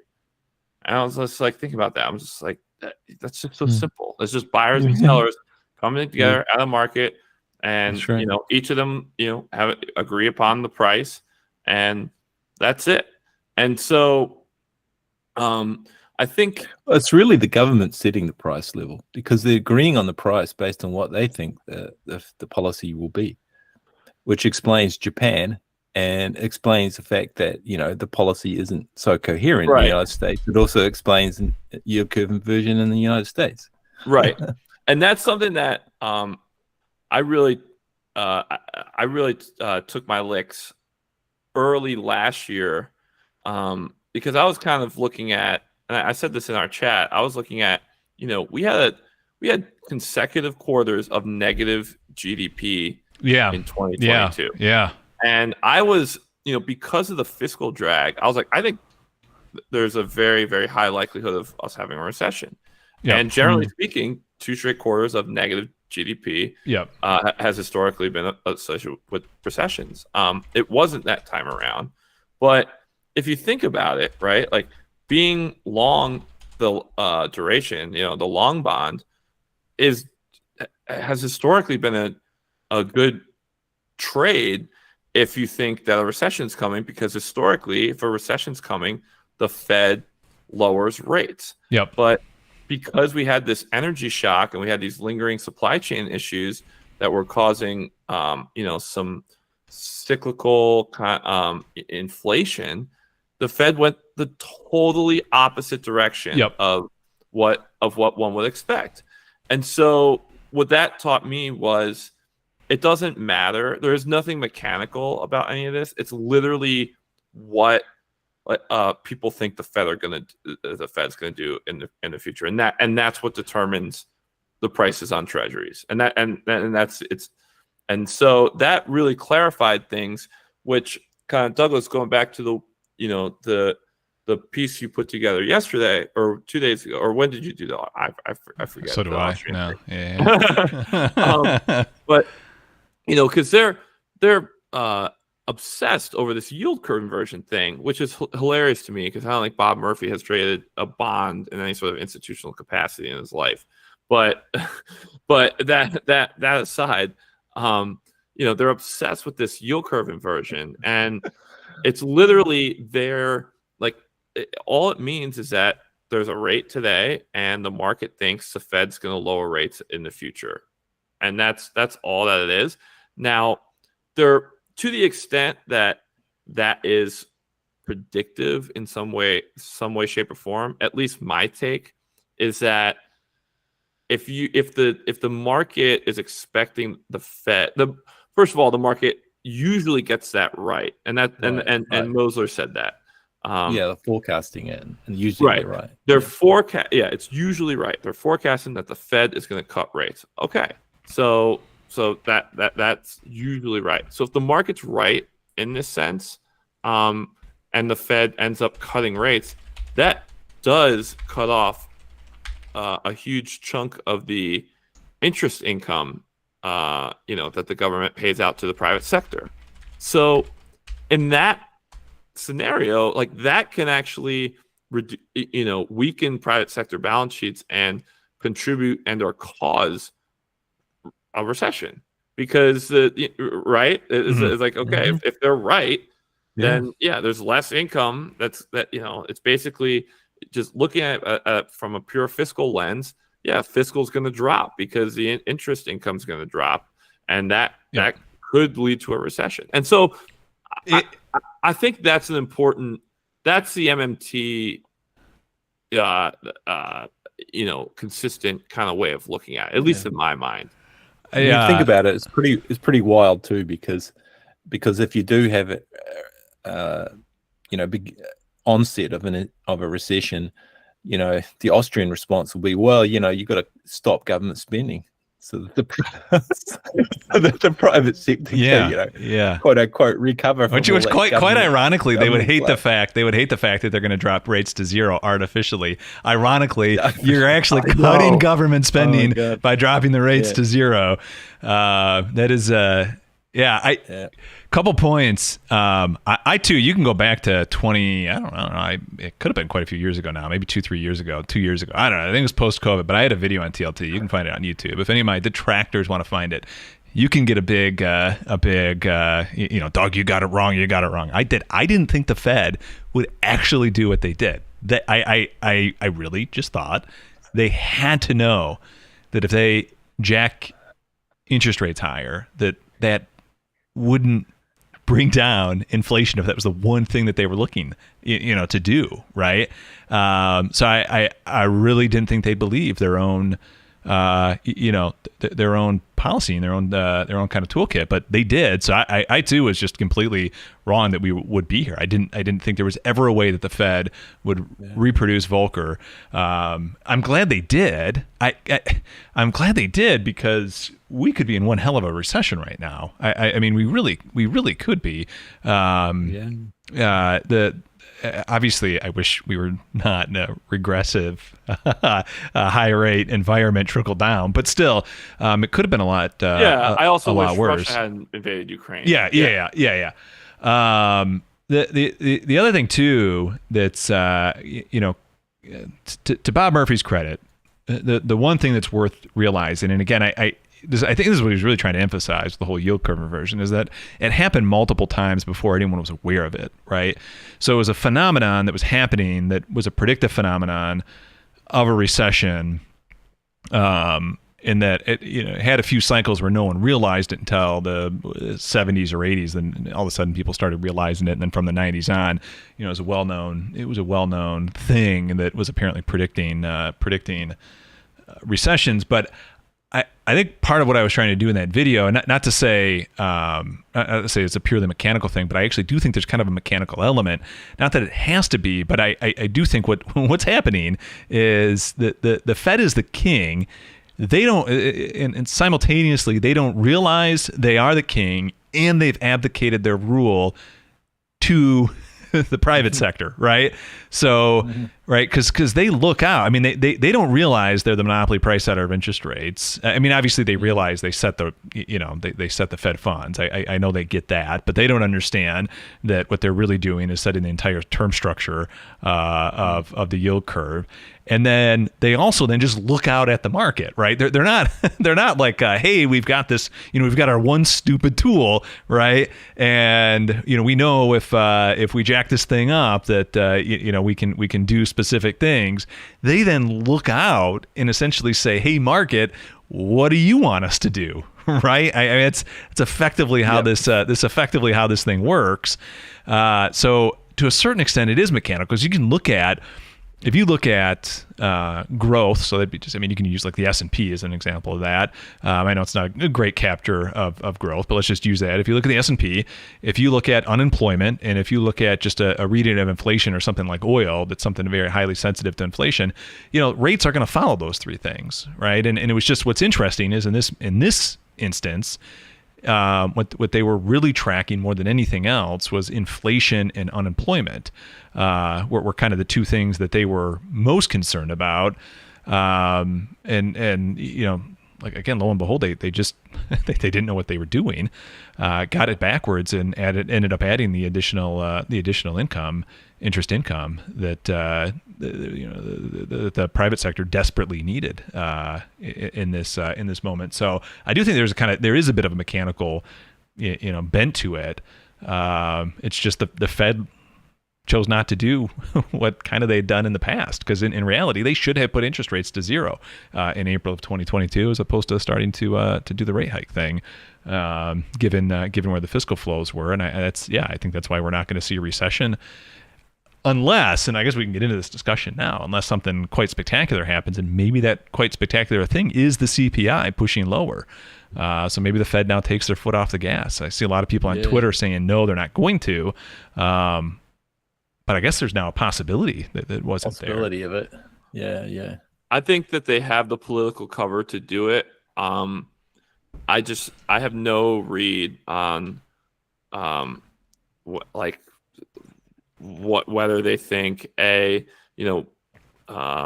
they want to like really try to kill it, quote unquote, because they think that the rate hikes are actually helping, even though it's really mostly like the cyclical stuff.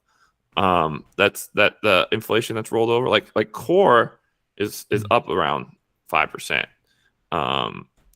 Still, I think it was like 4.8 or something. So that's what kind of scares me. That's what I think the pain trade is. But I don't know enough about what's going through their heads. And their kind of egos and stuff, to make a judgment as to, like, are they going to say like, okay, we won, now we'll bring it down? That's what the market seems to think. That seems like a reasonable thesis. I don't know. I can definitely see a scenario. To me, like, there's definitely some tail risk associated with them just going nuts. When you say going nuts, you mean continuing to push it higher? Keep pushing. Yeah. And then the inflation's going to go even higher. The core is going to continue going higher. Yep. And they just get into this, and then it's Argentina, right? Yeah. So yeah. To me, that's a risk, and oil is also a risk. Ooh, yeah, that's the biggie, right? Yeah.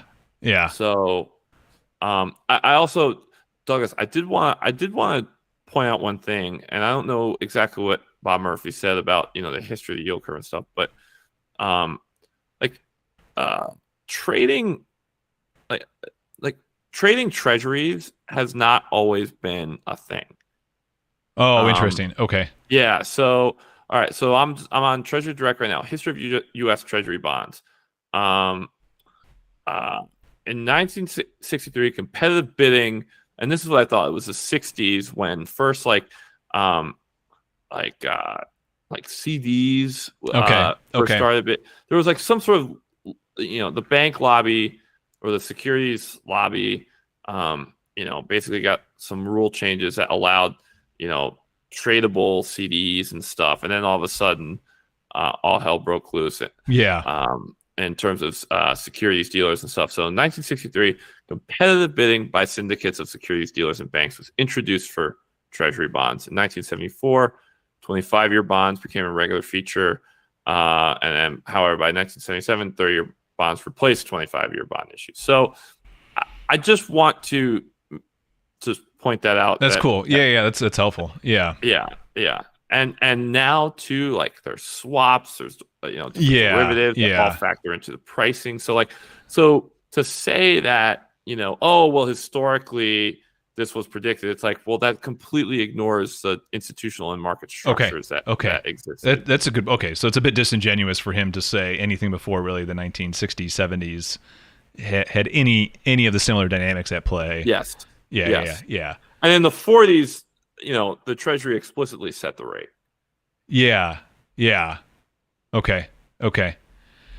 That is okay. I mean, so that really kind of undercuts some of the things that he was not undercuts, but yeah, you need a more complete explanation for what would have ever happened to the yield curve prior to really 1970. Okay. Right. Okay. That's helpful. I don't know if I have anything else to add to the Bob Murphy video, other than I hope he's coming up with some sort of data-driven response. I don't know. We'll see. Yeah.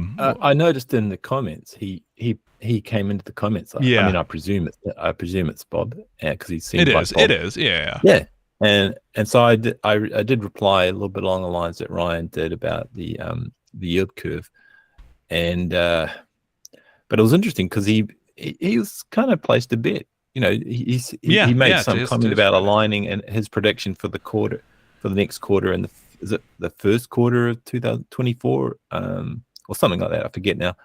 So that was like putting down a bit. Yeah, I thought, take him up on that. Ty's saying he's not going to listen to it. You're probably right. Maybe not, but still, he made that comment, so you can at least do a follow up or something. I also just want to say, for the record too, that the first time I read about MMT and the deficit myth and stuff, my initial takeaway was like, this is like a libertarian's dream, right? Because the whole thing with a job guarantee is it's about empowering people. It's about empowering individuals, right? Individual liberty to pursue the work that you want to pursue, right? It's very Adam Smithian in that sense of like, no, you're not just going to take some job that you don't like that gets, that you do because some corporate manager tells you to, or that's the only, job available. It's you're going to do the work that you want to do, that you believe contributes the most to your, immediate community. This sort of federally funded, locally administered job guarantee. To me, that was really consistent with the kind of moral philosophy of the libertarian movement, as I understand. And I understand that there's a distinction. It's changed and morphed. Yeah, it's become a bit of a beast. It's mutated into something quite different, which is very regressive. But I think original, not like Noam Chomsky libertarian, Adam Smith, I think you're right. And it's giving people dignity, understanding that we've evolved to the state where governments are currency monopolists. And so they have the responsibility to do this. You cannot leave it up to just sort of anarchy or a private market or, a sort of zero government, everyone sort of free for all to do that. That's just never going to happen. So MMT resets that whole original libertarian, that whole arrangement to present day circumstances. Right. And, I think you're right about that.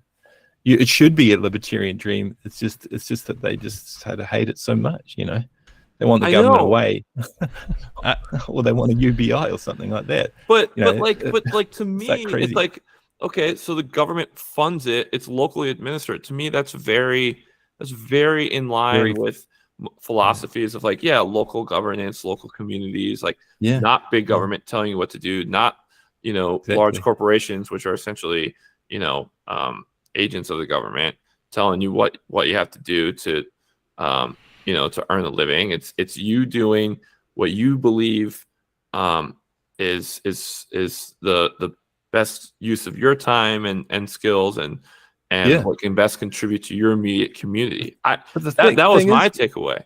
That was my take too. But the thing is that really the job guarantee should be pretty small. It should be quite a small program, because you want to have a healthy private sector with a good innovation that's hiring people to do really cool stuff, really, really good work that is, funded by firms and large corporations that can do large projects. Because if you're just a group of people who decided, there's no decent employers in our community, let's just use the job guarantee and build up something ourselves, or get upskilled or whatever. You're not going to be able to create, the next big, I don't know, silicon chip type processing plant or supercomputer or whatever, or farming techniques on a job guarantee. That's a job for big industries and big scientific research labs and so forth. And so the job guarantee, really, you want it to be pretty small. But as far as it goes, it gives you that local freedom and freedom from bosses, really, in a sense, which is like I say, you're right. It's like what every libertarian should want if they cannot find a really nice job in the private sector that's doing something really, really big, because they can, and with a big firm that's making sales or has research or whatever. Or a government lab. I mean, people.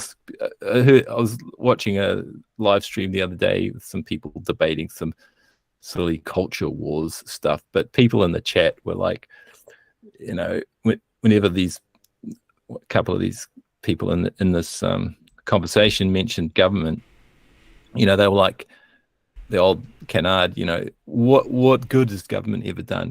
What government agency has ever run efficiently? And I was like, oh my God, it's a bit of a meme, right? It's like, you think about what NASA did and what the DARPA and the internet and all that. And it's just so disrespectful to every honest, humble worker who works in the public sector, right? Who's not responsible for like all the bureaucratic bloat and everything, but they're doing a really decent job for society. They have to shoulder all these complaints from the public because they're working in public outreach or public facing. They're not hiding behind any corporate, paywalls or veneers, and it's just so disrespectful to the humble workers. And I think MMT shows you how you can have a really good fit public sector.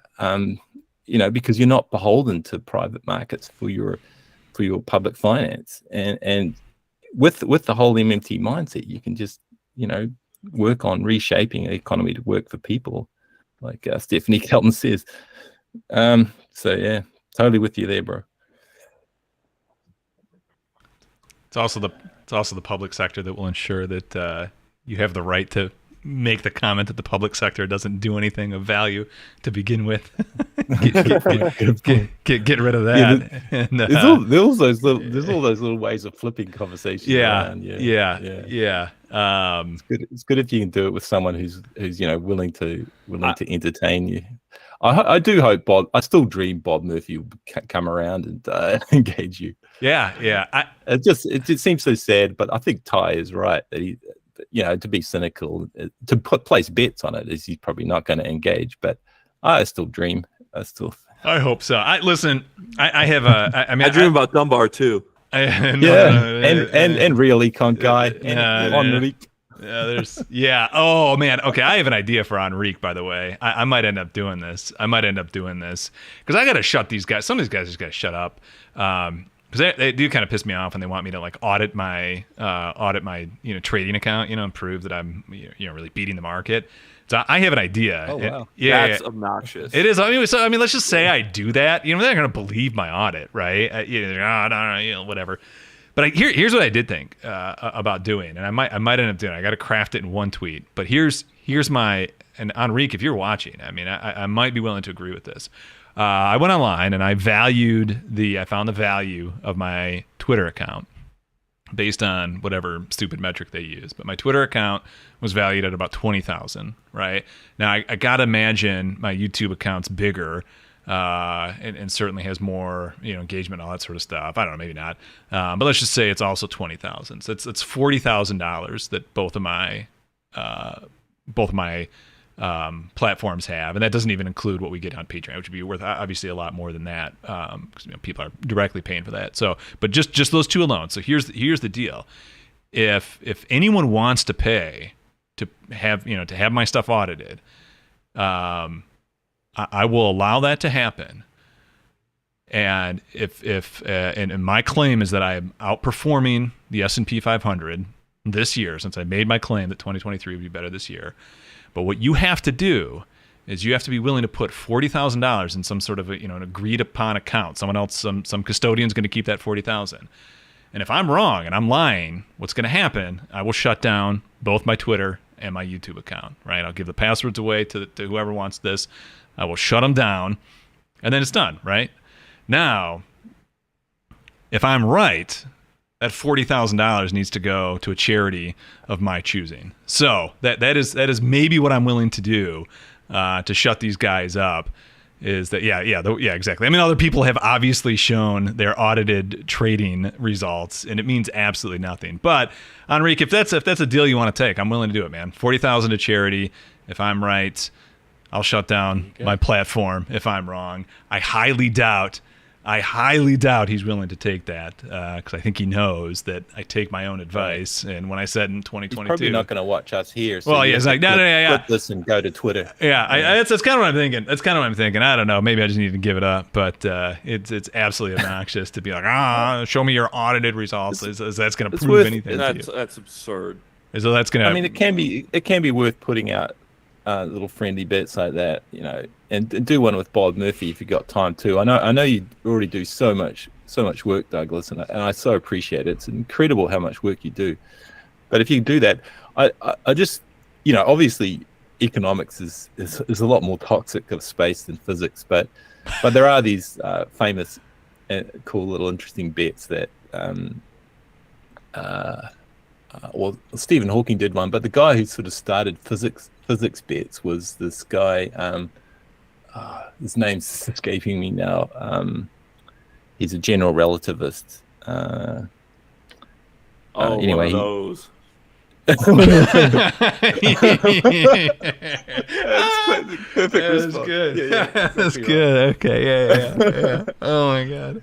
Yeah. And anyway, he had the famous bet with Hawking about black holes and stuff. And anyway, it kind of got a bit of a tradition. And Hawking's bet on the black hole information loss was also one that he did, and he conceded that before he died to Lenny Susskind and Preskel. And so these little friendly things, I mean, usually only get guys involved in them, obviously. Well, they call them a measuring contest for a reason, right? Yeah, I know. Well, if economics wasn't such a toxic profession, it'd actually be fun.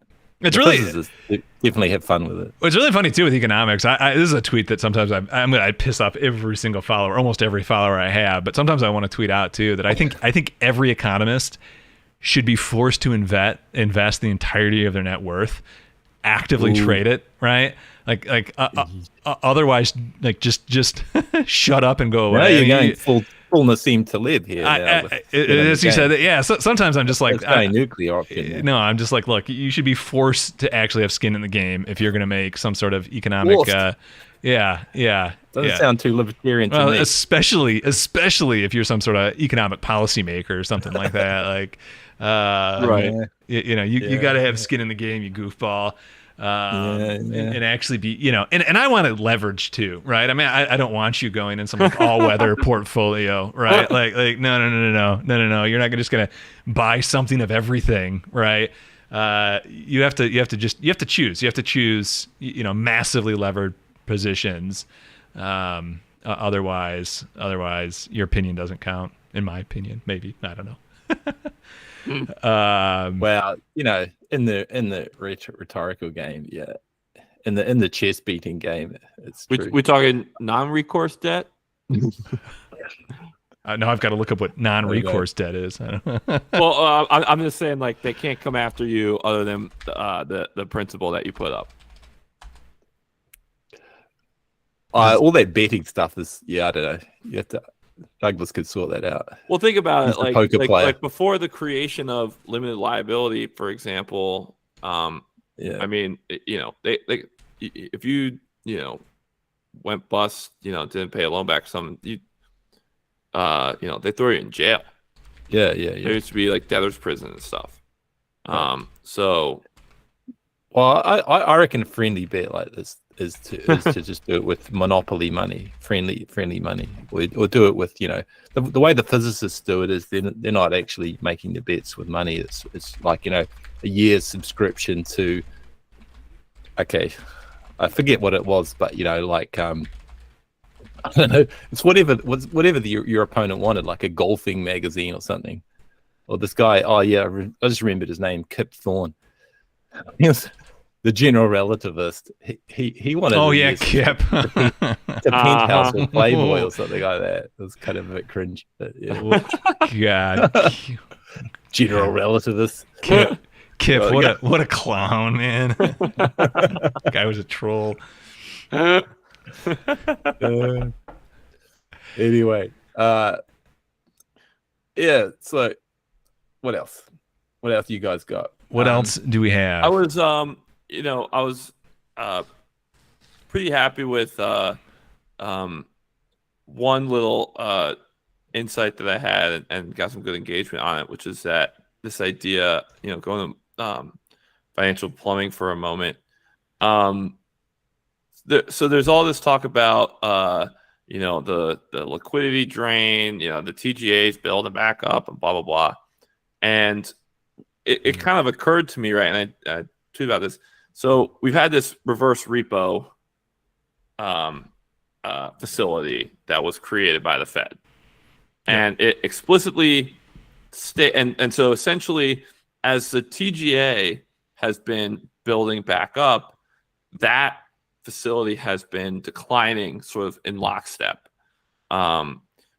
which is a sign that whoever, like, those balances that exist in the reverse repo facility are essentially being transferred to the TGA. And so it occurred, and so I put this tweet out. Basically, why does this facility even exist? Well, the Fed says that they need it in order to control the in order to meet the policy rate, and that the creation of or an issuance of the reverse repo is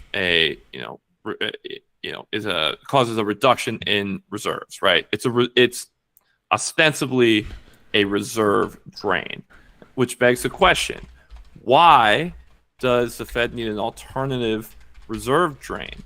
And my best interpretation of that is that essentially the Fed bought so many treasuries during QE,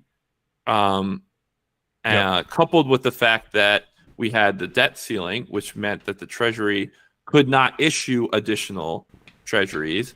And so this facility ballooned because it was a tool that the Fed could essentially, the Fed was issuing these alternative instruments that were functioning as Treasury securities. They're not actually Treasury securities, but they serve the same function in terms of draining reserves. Allow us to get the reserves. Yeah. Right. Yeah. And so, and they're essentially contracts that that are collateralized by the treasuries that the Fed has on its balance sheet, right? So the Fed is essentially reissuing the treasuries that it had purchased during QE.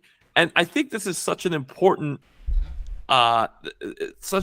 insight, because literally there's not enough debt for the Fed to actually conduct its monetary policy, right? And so it needed to create this new facility because it needed to reissue the treasuries that it had bought during QE and the Treasury wasn't allowed to issue more treasuries because of the debt ceiling. So literally, like there's all this talk about, oh, there's not enough debt, or excuse me, there's too much debt. The United States is too much debt. No, the very existence, the fact that there's $2 trillion in the Fed's reverse repo facility is evidence that there's actually not enough debt. That the Fed had to create this alternative, debt instrument so that it could properly drain the reserves to hit its policy rate. Policy rate.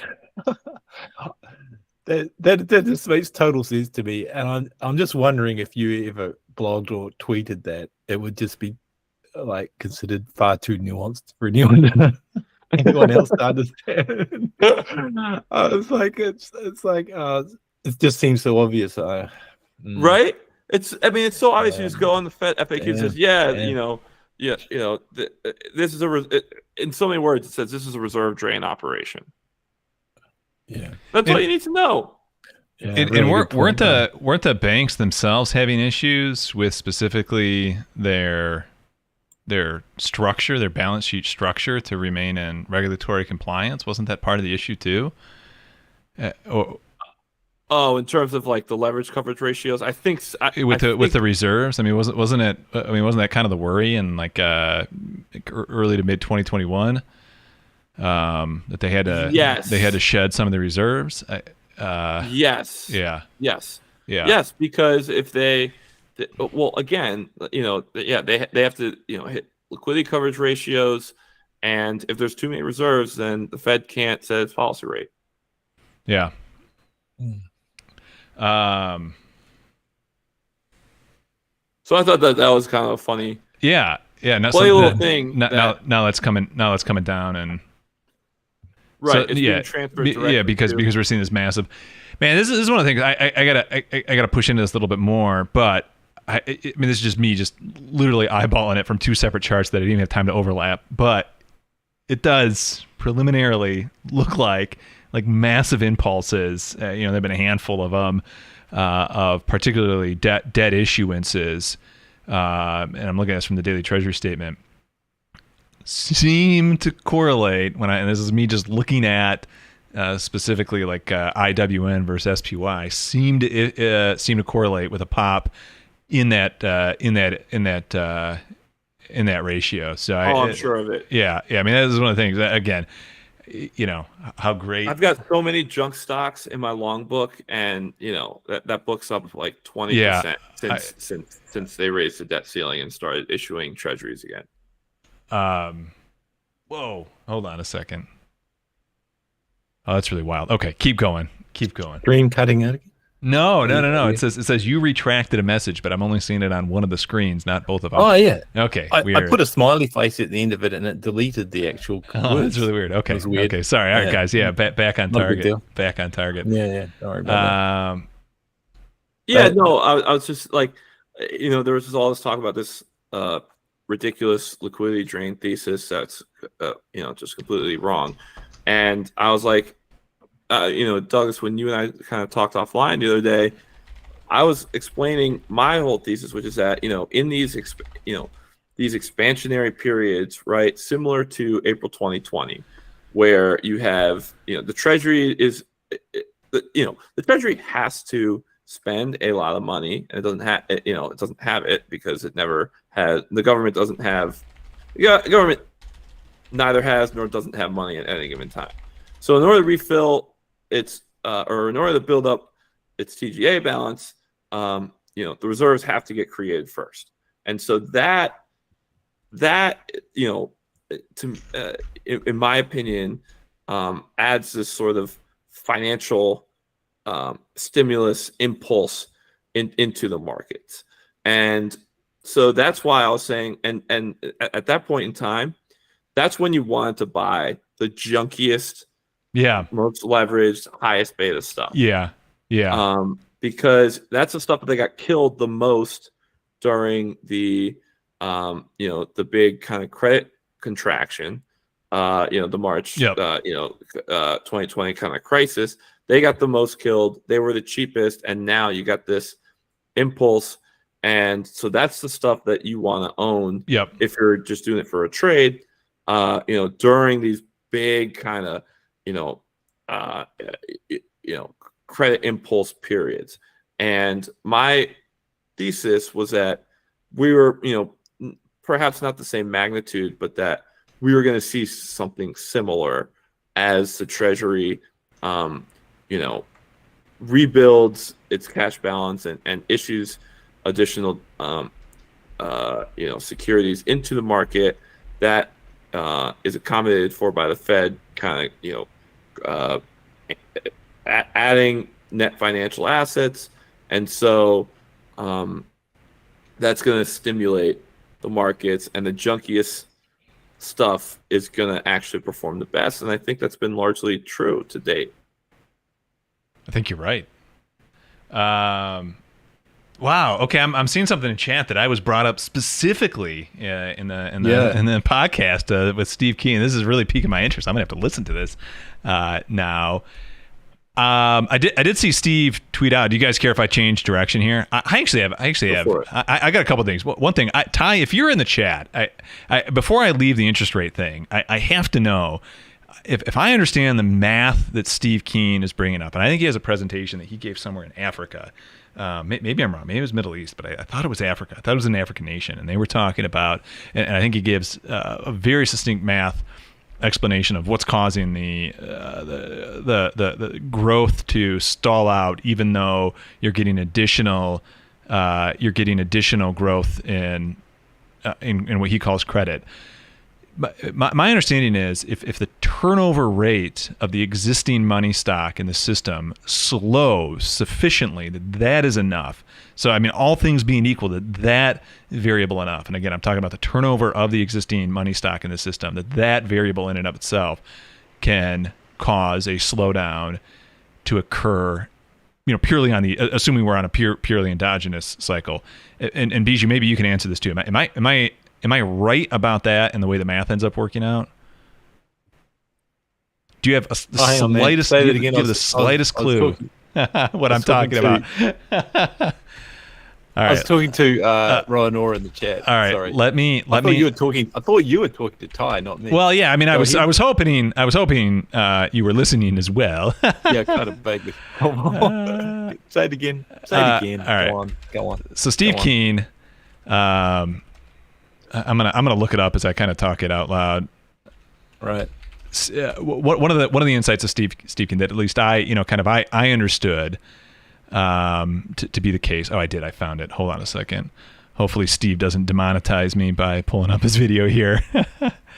But one of the insights that he's brought up is that the turnover of the existing money stock, if that slows, that in and of itself, all things being equal, and assuming we're on a fully endogenous cycle, right? That in and of itself, the turnover of the existing money stock could cause a slowdown the next year, the way the math works out. Am I saying that correctly? Yeah, that's fine. Yeah. Okay. No problem with that. It's basically, yeah. Okay. Spending goes down. And then, but I'm not talking about the spending. I'm talking about just the turnover, the velocity of the money itself, the turnover rate. Because I guess I guess what I'm getting at here is you can take $1. I mean, you can if all things. Okay, so Ty is saying yes, yeah. So if the turnover of the existing money stock flattens, that can be disinflationary, and if the turnover of the existing money stock increases, that can be expansionary in and of itself, right? I mean, it can continue to allow growth to happen, right? So, and I think that's what Steve Keen proved in one of his early models, is that you can have one currency unit just, go at light speed through the economy, and that can support, that can continue. Okay. All right. One thing that I want to start off on that I don't think, someone just needs to look into it more than me, but from what I've looked into it, I think there's the causal link there. And I think it makes complete sense when you look at what interest rates do to the term structure of prices. And no one's ever, other than me, had an aha light on moment here. But I think the interest rate is the velocity of money. Yes, that I would concur with that. Okay. And so if you increase that, you are forcing people to heat up the economy. Yes. Yes. The way Mosley says it is the inflation rate is the interest rate. When you're looking forward, not looking backwards. But I'm not even saying I'm not even talking inflation here. I'm talking purely. Just money. I'm talking. Well, I'm talking. You're making a poetic statement there, but I would agree with it. Okay. I mean, it's not a mathematical identity what you said, but it's poetically true. Okay. Yep. In the floating exchange rate fiat currency environment, that's the caveat. Okay. So I'm now gonna switch to a different chart. Let me pull this up. Whoa. All right. I'm now going to switch on over. This just again, this is one of those things that I put together a long time ago. I've ran it through the Granger cause. It's not the greatest. I mean, we don't have, unfortunately, the velocity of M2 is only quarterly, right? Yeah, it's only quarterly, right? So either way, clearly a correlation here. I don't think you could say, I don't understand how the velocity of money would ever affect the Fed funds rate, right? Maybe there's something inherent that's causing, right? Maybe there's some other variable in the private debt cycle that's causing the velocity of money to slow down, right? But it seems to me that it makes more sense that the Fed funds rate is causing the velocity of money. Yeah, I mean, I think that's the case. So one of the points that I'm trying to make and why I'm spending time on this is if that is the case, then that is increasing the turnover of the Derek, are you strongly disagreeing with what I'm saying? Is that what you're saying? Do you think it's the other way around? Because if that is the case and money is now turning over faster in the economy, then you're getting just another okay, so you're disagreeing with me. All right. Spell it out to me then sometime why you're disagreeing here. And you don't have to do it in chat here. Maybe we get in chat on Twitter. But at least kind of sussing this out statistically. Okay. Velocity is meaning. Okay. Yeah. I mean, you just have to we'll have to take it offline. But it does seem like the velocity of money, at least in kind of the endogenous cycle, matters. And that if we continue to increase the velocity, then the same money stock can support the the growth going forward. You have to read Derek's Substack or whatever it was on. Did he write that? Okay. He goes through in more detail. You can't really do it in the chat here. Yeah. It's a little bit nuanced on that, but it's like actually velocity does matter. Come on, I mean Okay. But you got to read Derek's definitions and take and the way he goes through it. Okay. Yeah, I'm not sure I fully concur with Derek, but he makes some good points. But you can't just sort of debate him on a chat here like that because I don't want to derail. Yeah, I don't want to derail a live stream. Either way, I think I might be onto something. Maybe I can be. I mean, it's not like something that I absolutely need, but I do think there's something there. I think there is something in what you say. But if you want Derek to agree with you, you gotta phrase it more nuanced. And do it correctly. Yeah. But so I would say I agree with you. So the next thing, and this was brought up. I gotta find the chart now. Damn. I gotta find the work that I did yesterday.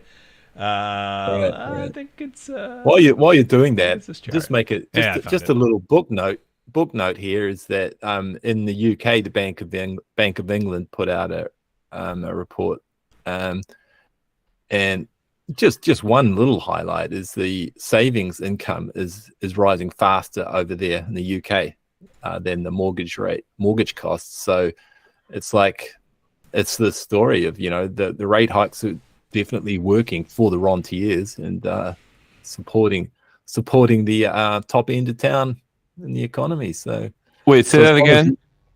The savings income's rising faster than the mortgage cost. This is over say Jan 2022 to the income on savings. Yeah.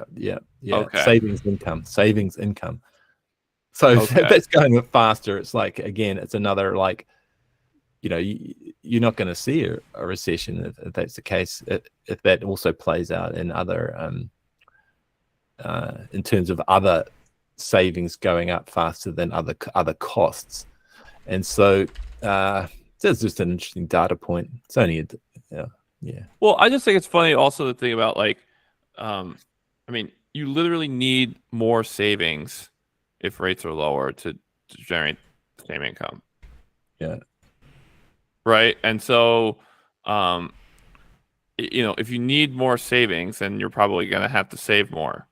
And so that just as like a point of logic, I feel like Adam and I were talking about this the other day. It's just, it should be fairly obvious, when you get high income on your savings, you don't have to save as much, because which is actually that's actually what we're seeing in the data play out. Yeah, that's a good way of putting it. Yeah. Right. There's also a comment that someone made, trying to correct, or Douglas in one of his tweets was, is it Christ on a bike? Yeah, I don't know. They were basically, pointing out that you can't just make a macro level analysis that, the macro economies, the economy in general is going to boom because of high rates, because you've got, totally two different sides of the equation. You've got people who have to pay, need to get credit, who can't afford to repay it back, and you've got the rentiers who can afford to soak up all the treasuries. But so it's like a matter of the difference in propensity of savers to spend or borrowers to save, and I never really I'm just like a Mosler bot here, and just echoing the fact that I've heard that like there's not really much different in propensities, and so it's the whole story of the interest rate. Hiking the interest rate is a repeller. It just repels everyone out from the middle class. You get more poor, you get more wealthy. It's just a terribly sort of obscenely regressive thing to be doing. But in the macro, as long as you got trickled down, exactly. It can go on forever until you get some sort of social unrest, or until the Fed decides, we damaged people enough at the lower end of the economy. Let's just stop it now.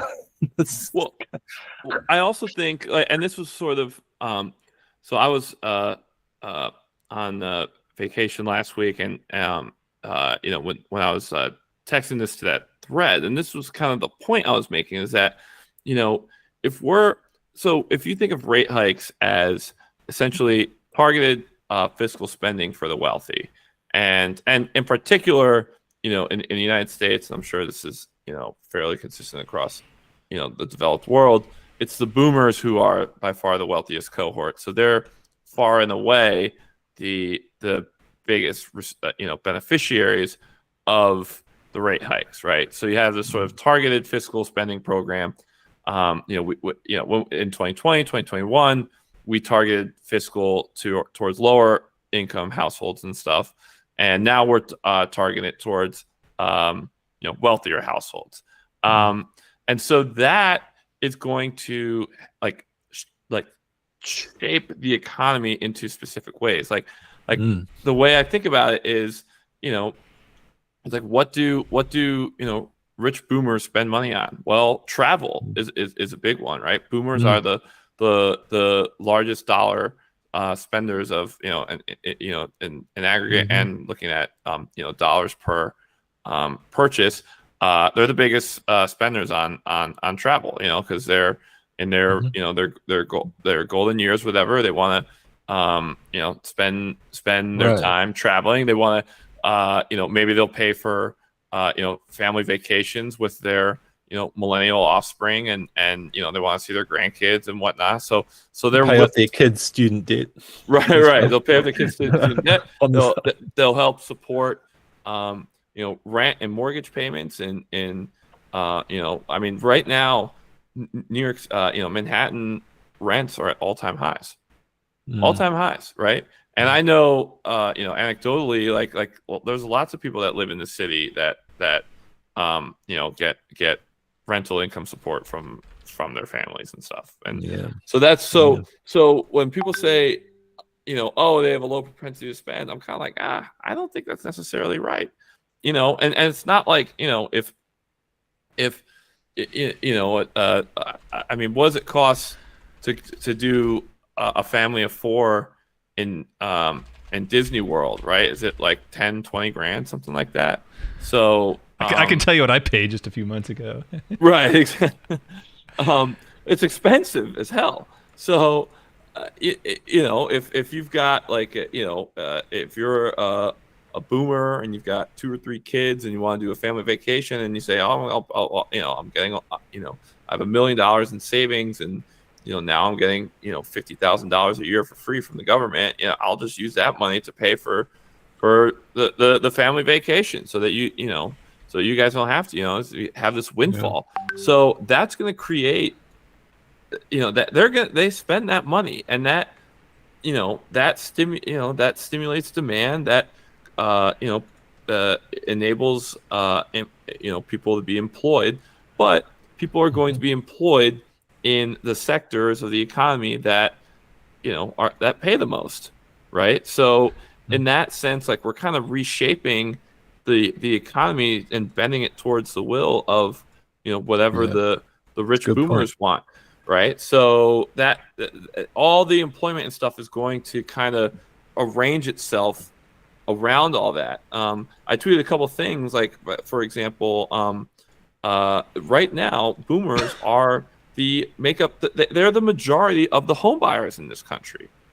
It's like boomers buying like a second home or something, or maybe they're buying a home for their kid. I don't know. The luxury market, apartment market in New York City, Manhattan, is on fire, right? And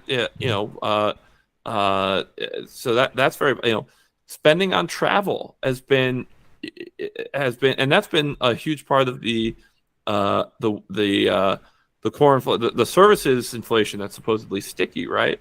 So when you think about, lodging in the that shows up in shelter, transportation services includes ship fares and airfares and stuff, right? Those are where the highest. Prior to today, I didn't have the time to look at the individual components, but prior to today, those were like the highest, stickiest components of the CPI. So to me, it's all very explainable by, we're doing targeted fiscal for the rich boomers, and they're spending on travel and homes and that sort of thing. How about if I say that because the difference is in propensity of savers to spend and borrowers to save is actually in normal circumstances there's no statistically significant difference.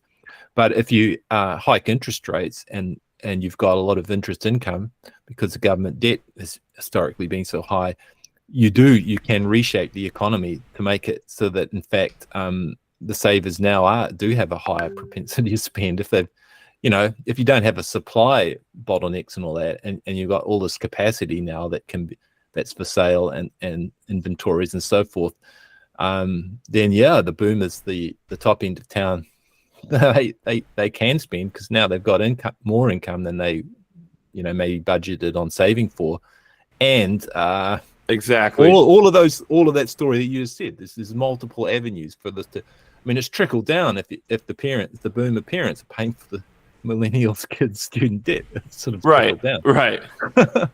And that's where that's a fascinating story. Yeah. I really think that's a big part of what's going on here. And then so when you think about that, so you're going to restructure the economy around these sort of spending habits of this specific cohort of people.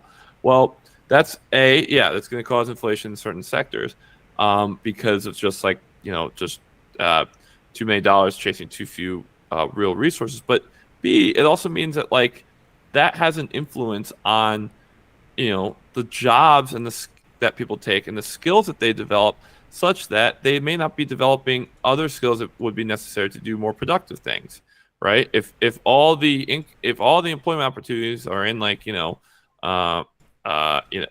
working in hospitality, for example, that's not like a super productive. That's not really super productive employment, right? That's not necessarily gonna make our collective well-being that much better, right? It's not like you're doing stuff, focusing on like, more essential services like childcare or healthcare. Speak for yourself, man. I don't care if your kids are getting watched at daycare. You're sick in the hospital, baby. I need drinks brought to me at the beach, man. Right. Oh my God, someone's got to be cooking my cheeseburger. I don't know how to do it.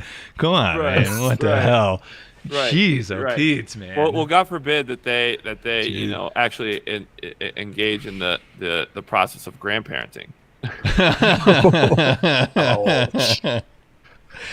Ryan and Douglas with the pens there. Yeah, I've yet to figure out how to just parent. I don't know how I'm going to grandparent at some point. I'm sorry to throw you off, but the joke was set up there for me, man. Yeah, it definitely was. Good points, guys. Oh God, so many things are backwards. I was pointing. I just was, talking. It is like I said on the WhatsApp group yesterday. It's like happy, sad, laugh and cry if you're an MMTer. It's like it's like a very interesting time. When I was actually that was one of the thought I had when watching Douglas's video on the Austrian debunking is quite a few of the data, the time series are doing really interesting things right now. And so it's a case of, I think, I'm thinking in my head, get some popcorn. And it's like, it's going to be a long show to see all this sort of play out, because there's so many more receipts that I think Douglas and the Moserites have to put out. And then, you don't get the payoff or to see what happens until later.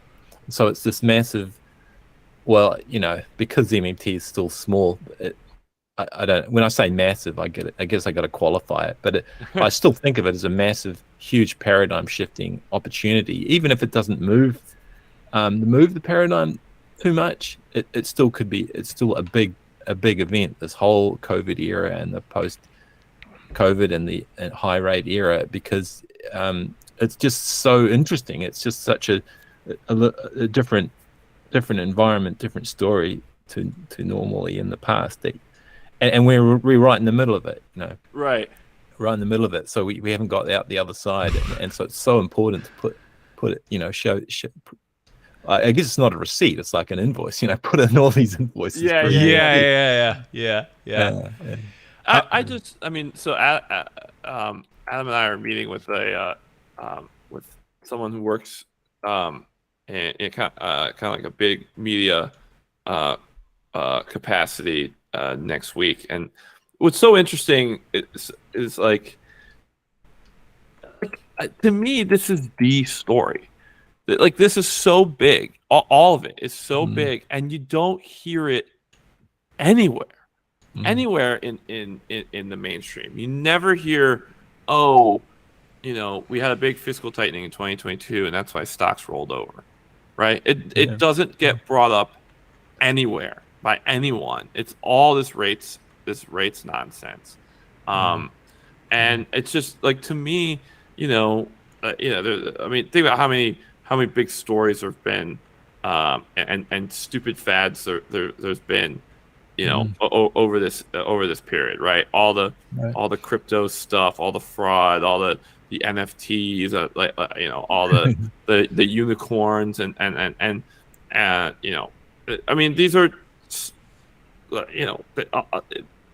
and they got so much airtime.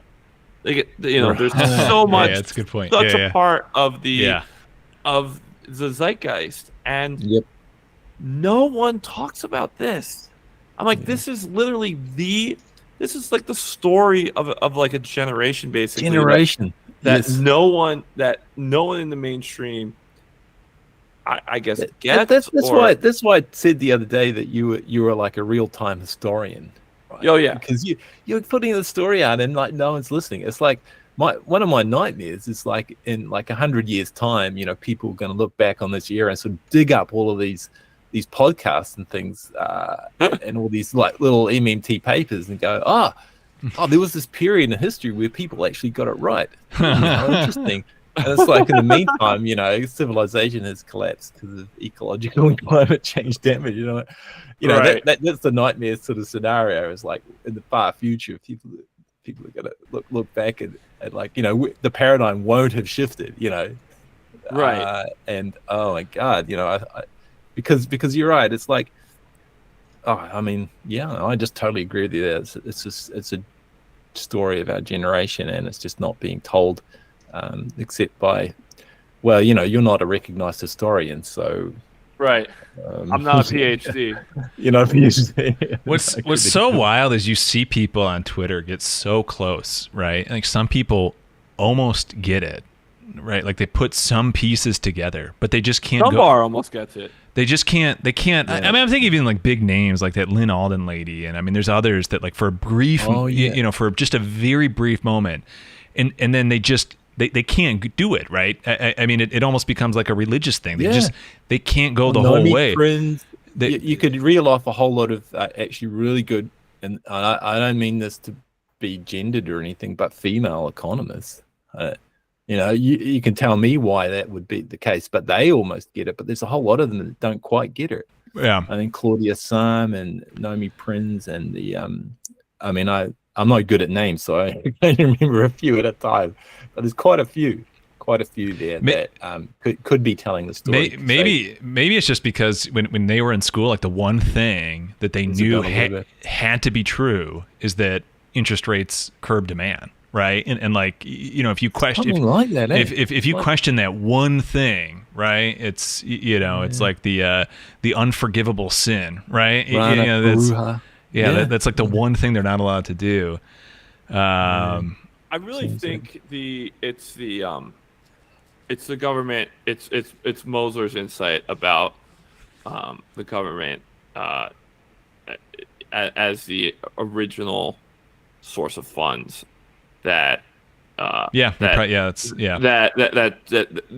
where people just they shut down. They can't make that leap, and it. I mean, Randy Reyes said this that together with the source of the price level, because everyone's thinking the market determines prices, right, and it's like relative prices, absolutely, but it's a big one or two. But go ahead, Randy Reyes. Randy was saying that Warren Moser was the first one to really like they had the Minsky stuff, they had Keynes, they had stock flow consistent modeling. But it was Moser's insight about the government bonds are a reserve drain. They're not used to finance the government. That was novel, and I just think people have a really hard time getting to that point. And frankly, I remember, I don't know what it was like for you guys. I remember when I was reading the deficit myth, I was like, no way that this is right. No way. Really? I was like, this makes so much sense, but it's like, and I want to believe it because it's so logical, but I was like, there's no way that everyone's been lying about this for that long. Yeah, it's just like a mental thing. It's it's been so deeply ingrained that debt bad, government debt bad. It's like okay, I want to believe that what she's writing is correct. Like that makes complete sense, and I want it sounds like it'd be a much better world to live in, but I'm almost scared. I'm scared to go there because I don't want to I don't want to just get fooled into something. Which way around did it happen for you? Because I came from a background where my family had been New Zealand Labour Party supporters way back, working in the offices, doing fundraising and all that sort of thing. And when Rogernomics hit us and neoliberalism, I was actually on board for that because it was the Labour Party doing it, like a total like dumb science geek. And then I had some good school friends who were like pushing back and saying, "No, man, this is horrific. This is not going to work out." And of course, they were right. And that was around the mid 1990s, I think. And then I sort of got hold of heard about Steve Keen debunking economics, and then I read Mosler. So that worked out for me because at that time I was just like, if I wasn't just so busy with science and physics, I might have become some sort of radical, I don't know, Marxist commie or something like that. Just whatever. Like everyone's got it wrong. They're all wrong. The anti-establishment. Right. Conspiracy. I could have become a lunatic. Right. And then when I read Mosler, it grounded me. It was like, oh yeah, no, totally. All the entire professional economics could. They're not all sort of bad people. They're not. They know the mathematics. Some of them are. They do some good. Yeah. Some of them, I mean, they're pretty baby maths compared to physicists, but they know the econometrics. They know the statistics. They know how to do these models. It's not like the models are wrong for what they do. They're not like buggy, but they're just the wrong models for the reality. Right. And so it was really just, it was pretty helpful to get a hold of 7 deadly interference frauds from that case. So it can be again, it's a path dependence, I think, Ryan. I was if you come at it from the right way, it's like, oh, this is so cool.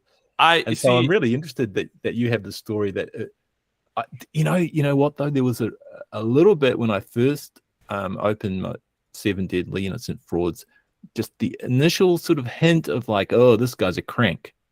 Because, you don't have a title like 7 deadly innocent frauds. It sounds very sort of conspiratorial thing. And it was so cool reading a book because it was just very down to earth and very sort of grounded. Yeah.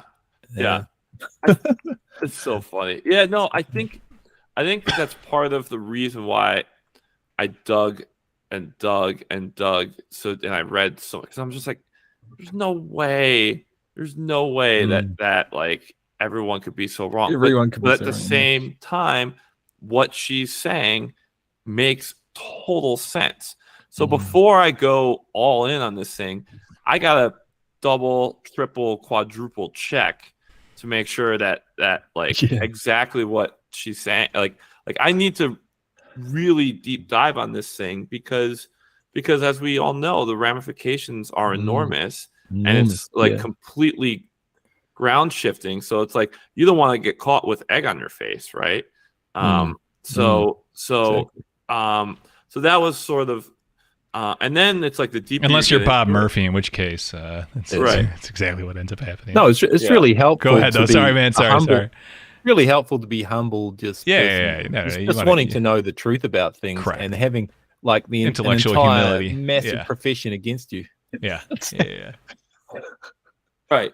Exactly. It really forces you to really, really be honest, because you don't want to have egg on your face. Right. So the Bible of value investing is this book called Security Analysis, written by Ben Graham and David Dodd. It was written almost 100 years ago. Warren Buffett has read it like 4 times or something like that. He always talks about it. It's this famous work, and I've read it cover to cover. And one thing that Ben Graham talks about when he talks about bonds in there is it's kind of a negative art, in the sense that your upside's limited to the par value of the security, and so a bond investor really has to be focused on what could go wrong, right? And so you're looking for excuses for reasons not to own it, because the asymmetry is actually to the downside. Now we're talking about corporate bonds here that have default risk. Obviously, treasuries don't have default risk, and so it's that process that to me is like if you apply a similar thing to MMT, in the sense that okay, I'm going to try to come up with like I'm going to try to poke holes in this. I'm going to poke and prod and look at every which way that this could be debunked, and I can't find anything. As far and every time I have a debate with someone, they'll talk about like bank money or something. I'm like, bank money. I'm like, what? A bank can't be a bank without a bank charter. Like, where do you think that comes from? Exactly. Right? Exactly. So it's like, the whole meme of bank money. Right. The bank walked down to the mint to get the government's face printed on it. Yeah. Just because it's sexier that way, right? Yeah, exactly. So, as far as I'm concerned, like if I cannot debunk something, then it's probably right. Yeah. Right? Yeah, when you come at it from that angle, it's like you have negative art. Yeah, you have to be a negative. Yeah, you have to be like a scientist, sort of. You come up with a great idea, but if you're really honest, you want to. I mean, okay, this is what this nice physicist Nima Akani Hamid puts it really well. He says, you want to generate theories, and you want to kill them as fast as possible. Yes. I could elaborate on that, but that if everyone in the chat, I think, would understand that. I think people who listen to us would understand exactly what I mean by that. But yeah, I'll tell you what though too. I know from probably Ryan and mine's perspective as well. Like at the end of the day, I don't. If we really just want to win the game too, like we want to figure out what's going to give us the best ability to have. That's the politics and public interest. Yeah. No. I'm not even. No, I mean I'm not even talking. I mean that's the thing. I'm not even talking about. I want to be the guy on Twitter that says stocks are going up next year and they go up, right? Like not only do I want to bet right. I mean, it's kind of funny because I can't even tell you the exact percent I'm up this year, right? I mean, I can't even tell you the dollar amount that I'm up this year, right? But and I don't even I don't check unless I need to make an adjustment or something like that. But by God, I can remember every frickin' tweet from anyone who's ever called me out on Twitter, right? I mean, I can tell you where I was at. I can tell you the date, the time. Because this is your poker gambling chess playing. Yeah, exactly. That's exactly what I'm. I mean, that's exactly that. No, that's what. No. Let me finish, Bijou. No, the whole point that I'm trying to make. No, the whole point that I'm trying to make is like, listen, if this thing didn't work, right? I mean, if the stats weren't there, if it I would reject it, right? I mean, and I also just have a intellectual curiosity. I mean, I want to, I'm next level petty, man. I gotta win. I absolutely gotta win. I have an auto search function that I do when when someone calls me out, man. It's I look at their tweets from September 22 to February 2023 with recession. Or a couple of keywords to see what they were saying, to see if they were calling for a recession. And I'm very quick. I'm very quick to copy and paste there. I mean, especially if they're calling out MMT as something stupid.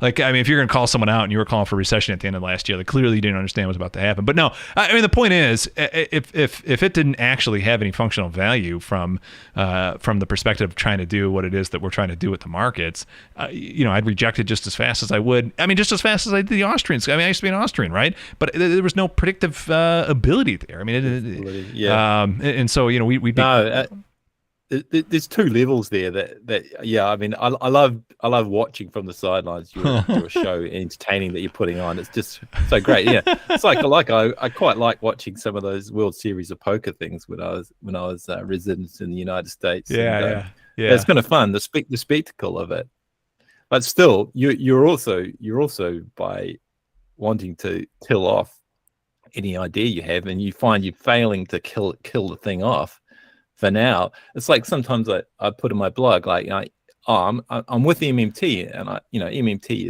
is right for now. I mean, like if it stops being right, then I'm going to stop being an MMT. But, right. The point is that it's right for now. So there you go. And yeah, No, I agree with you. But ultimately, there's still a political battle there, and I think what you're doing on MMT Macro Trader, it helps. Well, I see it as helping the politics. So it's actually good spectacle as well as being good for you personally and quite a lot of fun. Right. It's all good, right? It's all good. Yeah. When I sent the screenshot to Dunbar of me saying stocks were perhaps one of the best buying opportunities of my career back in mid-October of last year, that shut them up pretty quick. Exactly. That's that's it, right? I mean, you're hitting them where it counts when you do it right? Like I made money off this, you didn't. Yeah. Right. Yeah, exactly. My ego, we're probably dropping viewers as people now realize that I'm just I'm just a vindictive asshole that it works in that finance bro space. But like I say, sometimes the most rabid counter paradigm for reactionaries can turn into your most useful allies in the future if they turn. That's what MMT does in a lot of things. It turns things, switches things around 180 degrees. So that can happen with someone's personality or psychology as well. So I haven't seen it yet from many of these thin Twitter guys, but it's a possibility. I will say the only thing that really, really pisses me off, and the only people that I will go after, anyone else I don't really care, but I mean, if they ever take a shot at MMT, and call them MMTers in general, whatever, right? I mean, that is when it gets, that is when it's like, nope, I'm gonna see what you were saying a year ago and come after you if you hit it backwards. And it works too. I mean, it works. It's working in terms of getting the getting the message out there. Cool. We're running up. Go ahead, Ryan. Go ahead. Well, I was just gonna say, like, on one of these back and forths, at the end of it, the Dunbar says to me, he's like, all right, you're arguing. I'm trying to explain to him, I'm like, you can't lend out a liability, a deposit. A deposit's literally a liability. Like, how does that even mechanically work? And he's like, you're arguing silly semantics. And it's like, I said, I was like, what you think is silly semantics, I think is some important operational details. Okay, so that's just a way of saying you're right. Yeah. Right. I mean, that's what's saying. Oh, that's. Oh, it's a classic. That's a classic Bob Murphy move, right? Yeah. Technically, semantics. Technically, you're right. Technically, you're right. But it's the same thing, right? Yeah. We are running up against about to be into the fourth hour. I had some more questions for you, Ryan. I don't want to keep you too long, man. I've been having a ton of fun. But let me know if we got to call it here. Maybe we can have you on in the not too distant future. I did very, very quickly though. Apparently, I'm gonna have to listen to the Steve Keen thing for before next week. But I did want to touch on that. You guys all right if I touch on the Steve Keen podcast real quick? Sure. All right. Let me switch over to that. Also, before I do that, I got quite the third hour gift. I gotta show this because I've also been held ransom to go ahead and show this as well. So we'll switch to that. Someone put this bad boy together. Nice. Oh my God. So anyway, hopefully now the ransom will be released and I can go about my business without fear of my family being targeted by the person who made this. His name apparently was Larry. Oh yeah, Larry Swinney. Oh, Larry Summers. Yeah, it was Larry Summers made this. Yeah, look at that. I'll be damned. So weird. Sent that to you. Real quick on the contraction of bank credit. This came up. I don't think you can in any way understand bank credit one-dimensionally. To me, the contraction of bank credit is entirely explained by the fact that we're just getting an absolute moon launch right now on the fiscal side. And in fact, I mean, I ran kind of a little econometrics on this. and I added them. No, I created the ratio between them just to see what kind of came up, and it was kind of interesting. And I'm using the S&P here as just kind of a terrible measure for growth, but nevertheless, you get the point here. And it's very clear that when you get the drop off in the year-over-year change of the fiscal spending to credit cycle, that's when you get your bubbles, right? I mean, that's obviously what everyone is claiming might be happening right now is you're going to get this bubble, but we're not getting a bubble at this point. And I think it's just really important to realize that, that's actually what made me read the Mosler book again, or not again, but the audio version is just that I needed that specific phrase. The way, I mean, I love it how he's like the needing to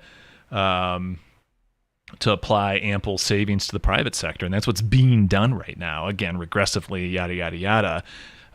But nevertheless, I just don't think you can look at bank credit. And the other thing too, and Ryan, this is if we got to make it next week or the week after, something like that, we can absolutely do it.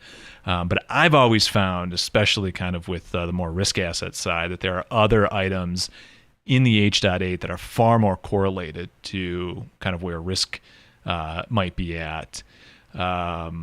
And I'm wondering if again, maybe this might have to be another night thing, but if we can go through some of these, and I have a slightly better expertise of what a bank's balance sheet might look like, why there might end up being some stronger correlations to some of the line items. But I just don't think that, I guess maybe the full picture here would be, I don't think bank credit alone gives the complete picture of what banks are doing. I tweeted out a while ago that we were firing on both cylinders, the bank side and the fiscal side, and I didn't even necessarily have bank credit in mind. I was really thinking of some of the lower items down in the balance sheet, and then also kind of margin debt as well, that we're getting now kind of a positive boost from both. So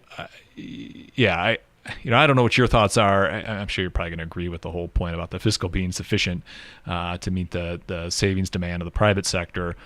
But I'm also wondering any thoughts you might have on bank credit, the H.8 bank credit line item as it relates to an actual, proper measure of what aggregate demand we might be getting from the endogenous, bank side.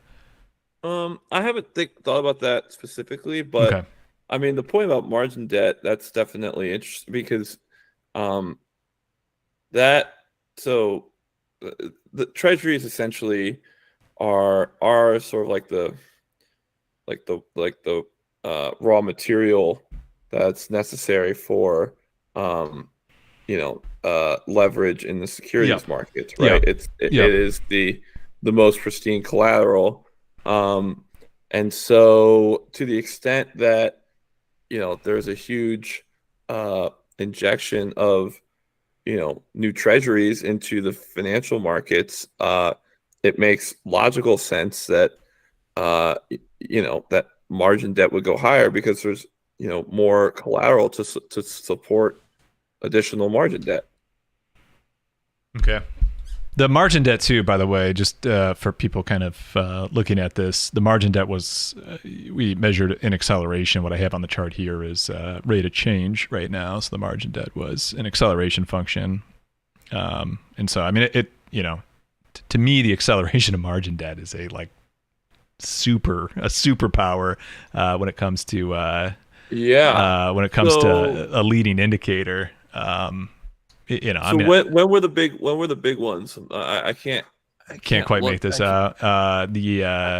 It started to really roll up. It went positive in February of 2023 is when we crossed into the positive.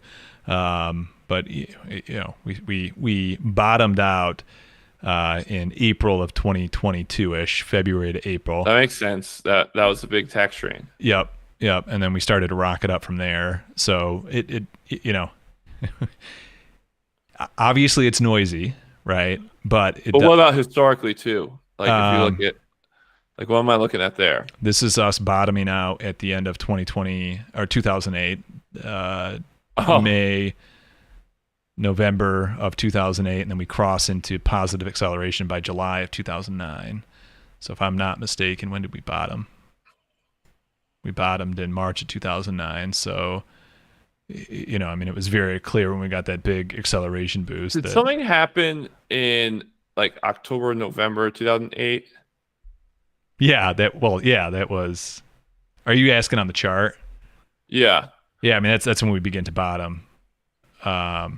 Because what's interesting, you know, I made this observation only after I learned about MMT, and so like Warren Buffett penned this op-ed in the New York Times, you know, I think in October 2008, and that is at the heart of the crisis, if I'm not mistaken. Yeah. So the title was "Buy American, I Am," and what I didn't realize together until I understood MMT was he penned that only after Congress authorized TARP. Okay. So you know, Lehman fails, everything goes to hell, and you know, they try to pass in October. You know, they try to pass a spending bill.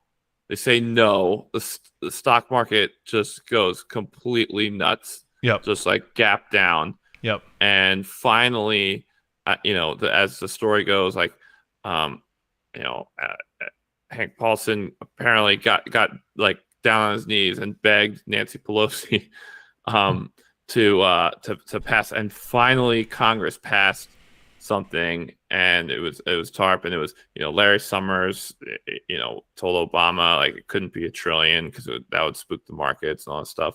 So I think it was close to 800 billion, and it was only after that where Congress passes into law a new spending bill, right? And so that's going to represent 800 billion of, you know, net financial assets immediately, you know, injected into the economy. It was only after that Buffett said, "Buy American, I am," and the markets bottomed out basically, you know, a few months after that. Yeah. By March, I think that was the low. Yeah. Well, it's. I mean, I just turned back on the S&P year over year. I mean, you can pretty clearly tell it's a pretty darn interesting leading indicator when you piece it all together. So anyway, going back, I'll have to listen to what Steve Keen had to say. I just think there's enough government spending to offset any demand drag that's being caused, by the banking side of things. Yeah. Oh, and also the government spending is gonna increase deposits in the banking system. Yes. That's one thing that I think is very underrated, right? Is that is that, you know, deposits are going to go up. I think the government has, you know, that maybe slow walked some things until the debt ceiling thing got passed, and now it's like, okay, you know, we can fulfill these obligations, we can make these payments, we can, you know, spend the way that you know, we're you know, legally obligated to spend, and so that's why I think like you could see, you know, some acceleration in spending and credit creation. And again, those dollars get credited to private sector bank accounts. Yep. So everyone's worried about banks and deposits and funding, and deposits are leaving, and then you have, you know, people like Dunbar trying to tell me that CDs aren't deposits.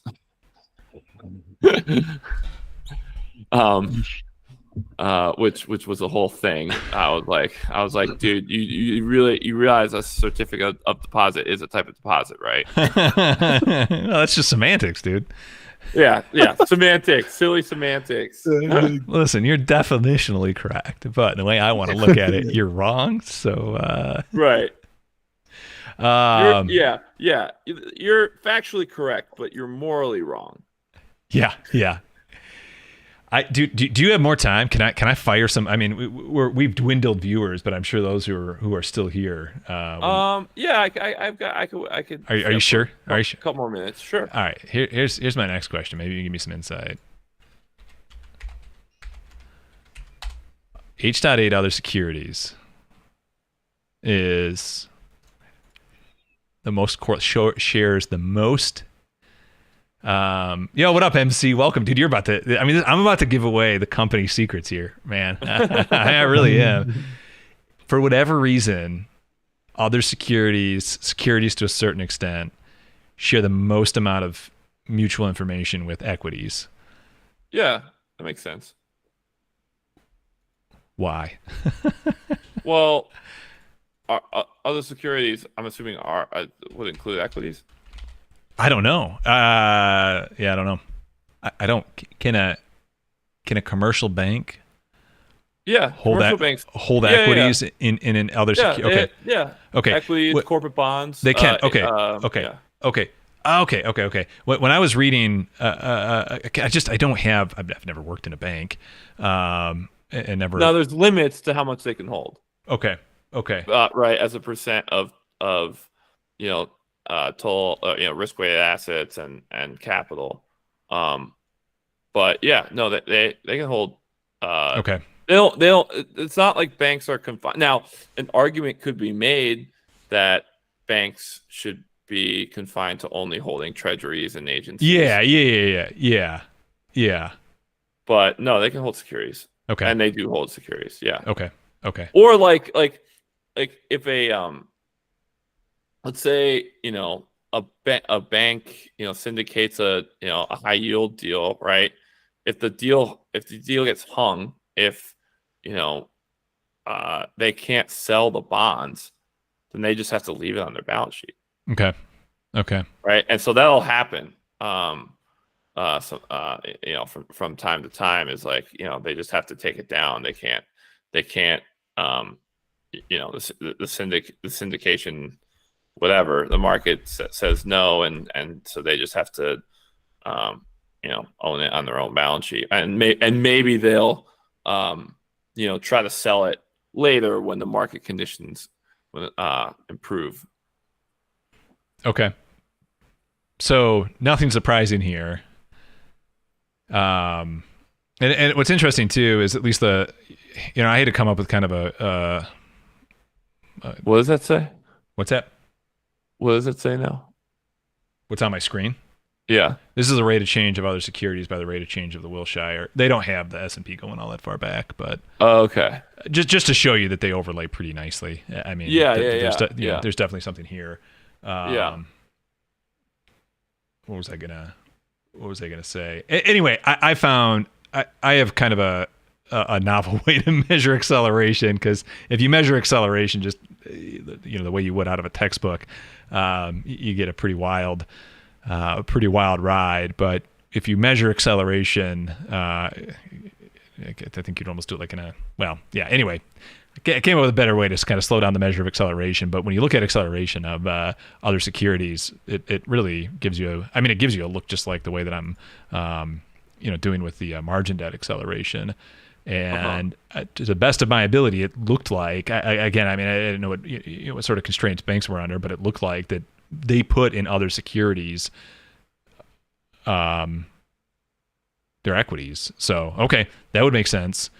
My next question is,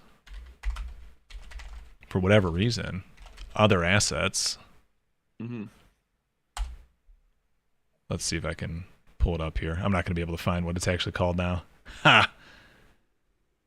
Oh, no. That's right. I have to never mind. They don't actually publish it. Yeah, okay. I'll show you that some other time. They don't actually publish it on the on the Fred website. You have to download that right from the H.8 site. But it has a negative correlation, an inverse correlation to equities for whatever reason. And I found that kind of peculiar as well. Just couldn't quite figure out exactly why. But anyway, those are some of my big secrets that I've ran across. For you who are kind of active traders, it's kind of doing this. You guys who have stuck with it for the full 3 hours, you're getting my inside insights that I've because when when I'm going around, Steve Keen was talking about this acceleration, deceleration of the credit side of things, and I'm like, okay, and he mentioned even years ago margin debt, and I'm like, all right, I can get that, but margin debt is so lagged when it comes out relative to really being a truly real-time indicator. I'm like, well, something's got to be right in the H.8 data, and lo and behold, there's a few things that correlate very strongly along the way, and from what I could tell, it made sense that it was essentially where equities might be. But you're telling me that's the case, and it kind of makes sense that there would be a correlation there. So okay, yeah, no, and Douglas, I think this is phenomenal work that you're doing. I mean, if there's one thing that I've sort of learned as a professional so far, kind of working in credit and stress credit, high yield, is that it's a tough asset class to own through cycles, and to the extent that one can figure out a way to time these credit cycles, that would be hugely value added, and that's why, when we talk about these junk stocks, right? They're equities issued by junk rated companies. They're going to perform well when their bonds perform well. So, so that's sort of the source of the curiosity too. I think Stan Druckenmiller had a quote relatively recently at a talk he was given to some school or something. He was some conference. He's basically like, look, if I have a very good track record, but if I was a credit manager, I would have had a horrible track record. The only time I've only selectively owned credit, a handful of times, because through the cycle, credit, just long stressed credit high yield doesn't actually make that great of returns. And that's something that I've actually noticed. Our indexes and stuff don't necessarily it's not like the stock market, right? It's not like you've got this ownership interest in a business that continually grows. It's very different owning fixed income assets where you're tapped. So my point is to the extent that we can understand as MMTers the credit cycles better, that could be hugely value added for that specific part of the financial markets. I think there are two or three things that we're doing right now that, again, I mean, if there are people that are out there doing it, they're definitely not making this public, but there are two or three things that we're doing. One is the deep learning model stuff that we're doing. And for those of you who've made it this far, who somehow end up at the end of this live stream still listening, I mean, I can tell you exactly what I've done in terms of how I built my deep learning models. I took all the various data series that I just showed you with the H.8. I've taken every data series. Ty, have a good night, man. Thanks for tuning in. But I've taken every data series and formatted it and what they call feature engineered it in a way to stick these things in the deep learning model so they will learn in the way that we kind of intuitively see it. So that's number one. And I'm just a quick plug, MMT Macro Trader, patreon.com/MMT Macro Trader. If you're interested, that's where you can get that. That's my one plug for the night. But we've done that, and I think the next thing we're going to do is, I think, can really kind of crack this open in terms of truly timing it. Is in terms of truly timing the credits. Like, obviously, you can't time the fiscal cycle. I mean, that can change. It's I mean, that's more of a policy decision. But the next thing is going to be the Cindy models and the other various models that are truly trying to understand to create functions to measure the underlying nonlinear dynamics. I think with those two tools, we can really do some damage. And absolutely, because I mean that's yeah, I mean it's bam, that's it. Vertical. That's gonna be my MMT gang sign, right? You got vertical and vertical and horizontal money, baby. Love it. I mean, that's yeah. that's kind of all there is. And oh god, I hope that's not some real gang sign. And but yeah, dude, I think we're onto something. And listen, again, if you guys have made it this far, I got to tell you, some of the hopefully you were paying attention when Ryan, speaking of Ryan, I'm going to plug his podcast now to plug something else after I shamelessly plugged my own stuff, AppliedMMT.com and the Applied MMT podcast. Definitely check all those out, 15 episodes if you haven't yet. That is, I'm not on the Fed watch list. Definitely worth listening. God, I've been rambling on now for 5 minutes. I've lost my train of thought. But what he was saying, what Ryan was saying earlier, some of the conversations we've had, he as far as I can tell, I've never had a conversation with Nick Gomez, but I'm sure Nick Gomez is on a similar train of thought. But from what I can tell, there are one or two people who've ever really been able to understand how this, how you can integrate this into a company by company basis. And hopefully, if you guys can get subscribed, follow us all, do all that stuff, hopefully in the coming weeks, months, we can start sharing something cool, something fun to get excited about, because I think we are on the right path. With that being said, man, Ryan, I'll give you the second to last word, and then Bijou, if you want to cue up your outro, man, we can. I don't know if I should. It might be wasted today. Okay. I have to figure out a way around the gong. I can get a license-free version. But if you think, But if you think even just the sound of it is going to get you demonetized now, I don't know what to do.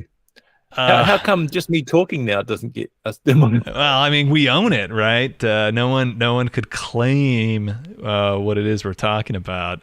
Well, I have to generate my own gong sound, but yeah.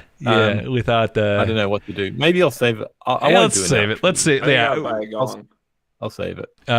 Yeah. Well, it goes best with the gong. Yeah. I'm less worried too, Bijou, about it being. I shouldn't have said demonetized. I'm more. If someone owns the copyrights to that gong, it's so dumb. But you only get 3 of those strikes. So how about this? Okay. How about Fair enough. Ryan? I mean, if you have anything else, we can wrap things up. Anything else to share?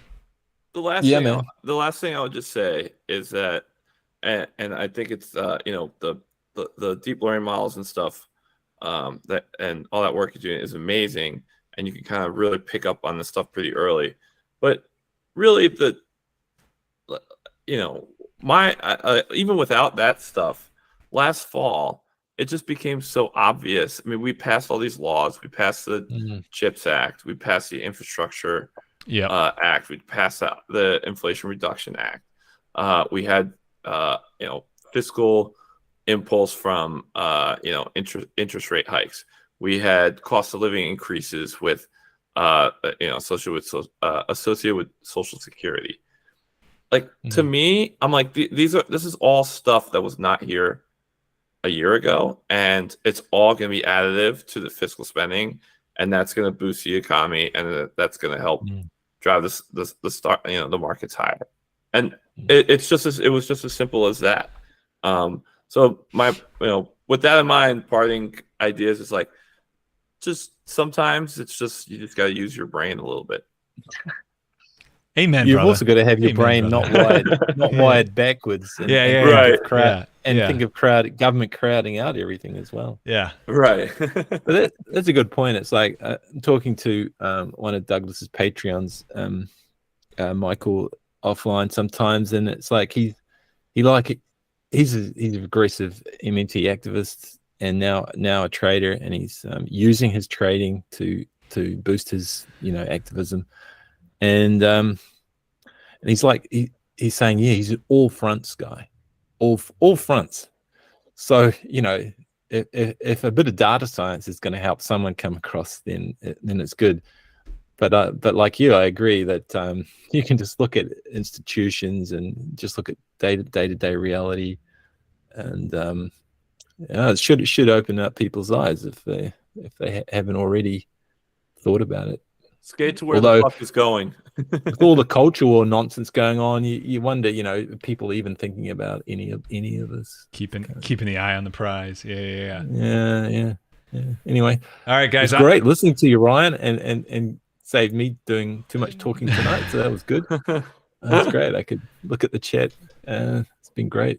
Despite the connection issues we had about an hour and a half in, this has truly been one of the better episodes we've had. It's still mind-boggling to me that you will get complete idiots that will tell you exactly what's not going to happen over the next 6 months. Get just massive followings on various platforms, and yet here we are, with a peak 20 people listening in, and I can guarantee you, two of the minds in here were the most right on where markets were going to be at this point in time 7 months ago. But if you've managed to stumble across this, I think you heard a very special episode tonight, and hopefully we continue to bring some more of this into the future. But that's what I got. If anyone else has anything else, I'll let you finish off. There'll be a lot of work to do in the future with all these receipts. Yeah, exactly. Yeah. We'll start a whole new live put stream. in the invoices now, but you got to sign off on the receipt later. So, it's got a lot of work to do. Yeah. Awesome. Well, thanks for having me, guys. Ryan, dude, thanks 3 hours and 18 minutes. One hell of a ride, everybody. Champion. Everyone watching the stream. We will be back next week. Welcome. Jeez, Pete. God, we're starting all over again. Welcome to we'll see y'all next week. And until then, good trading, everyone. We'll see you then. Bye-bye. Bye.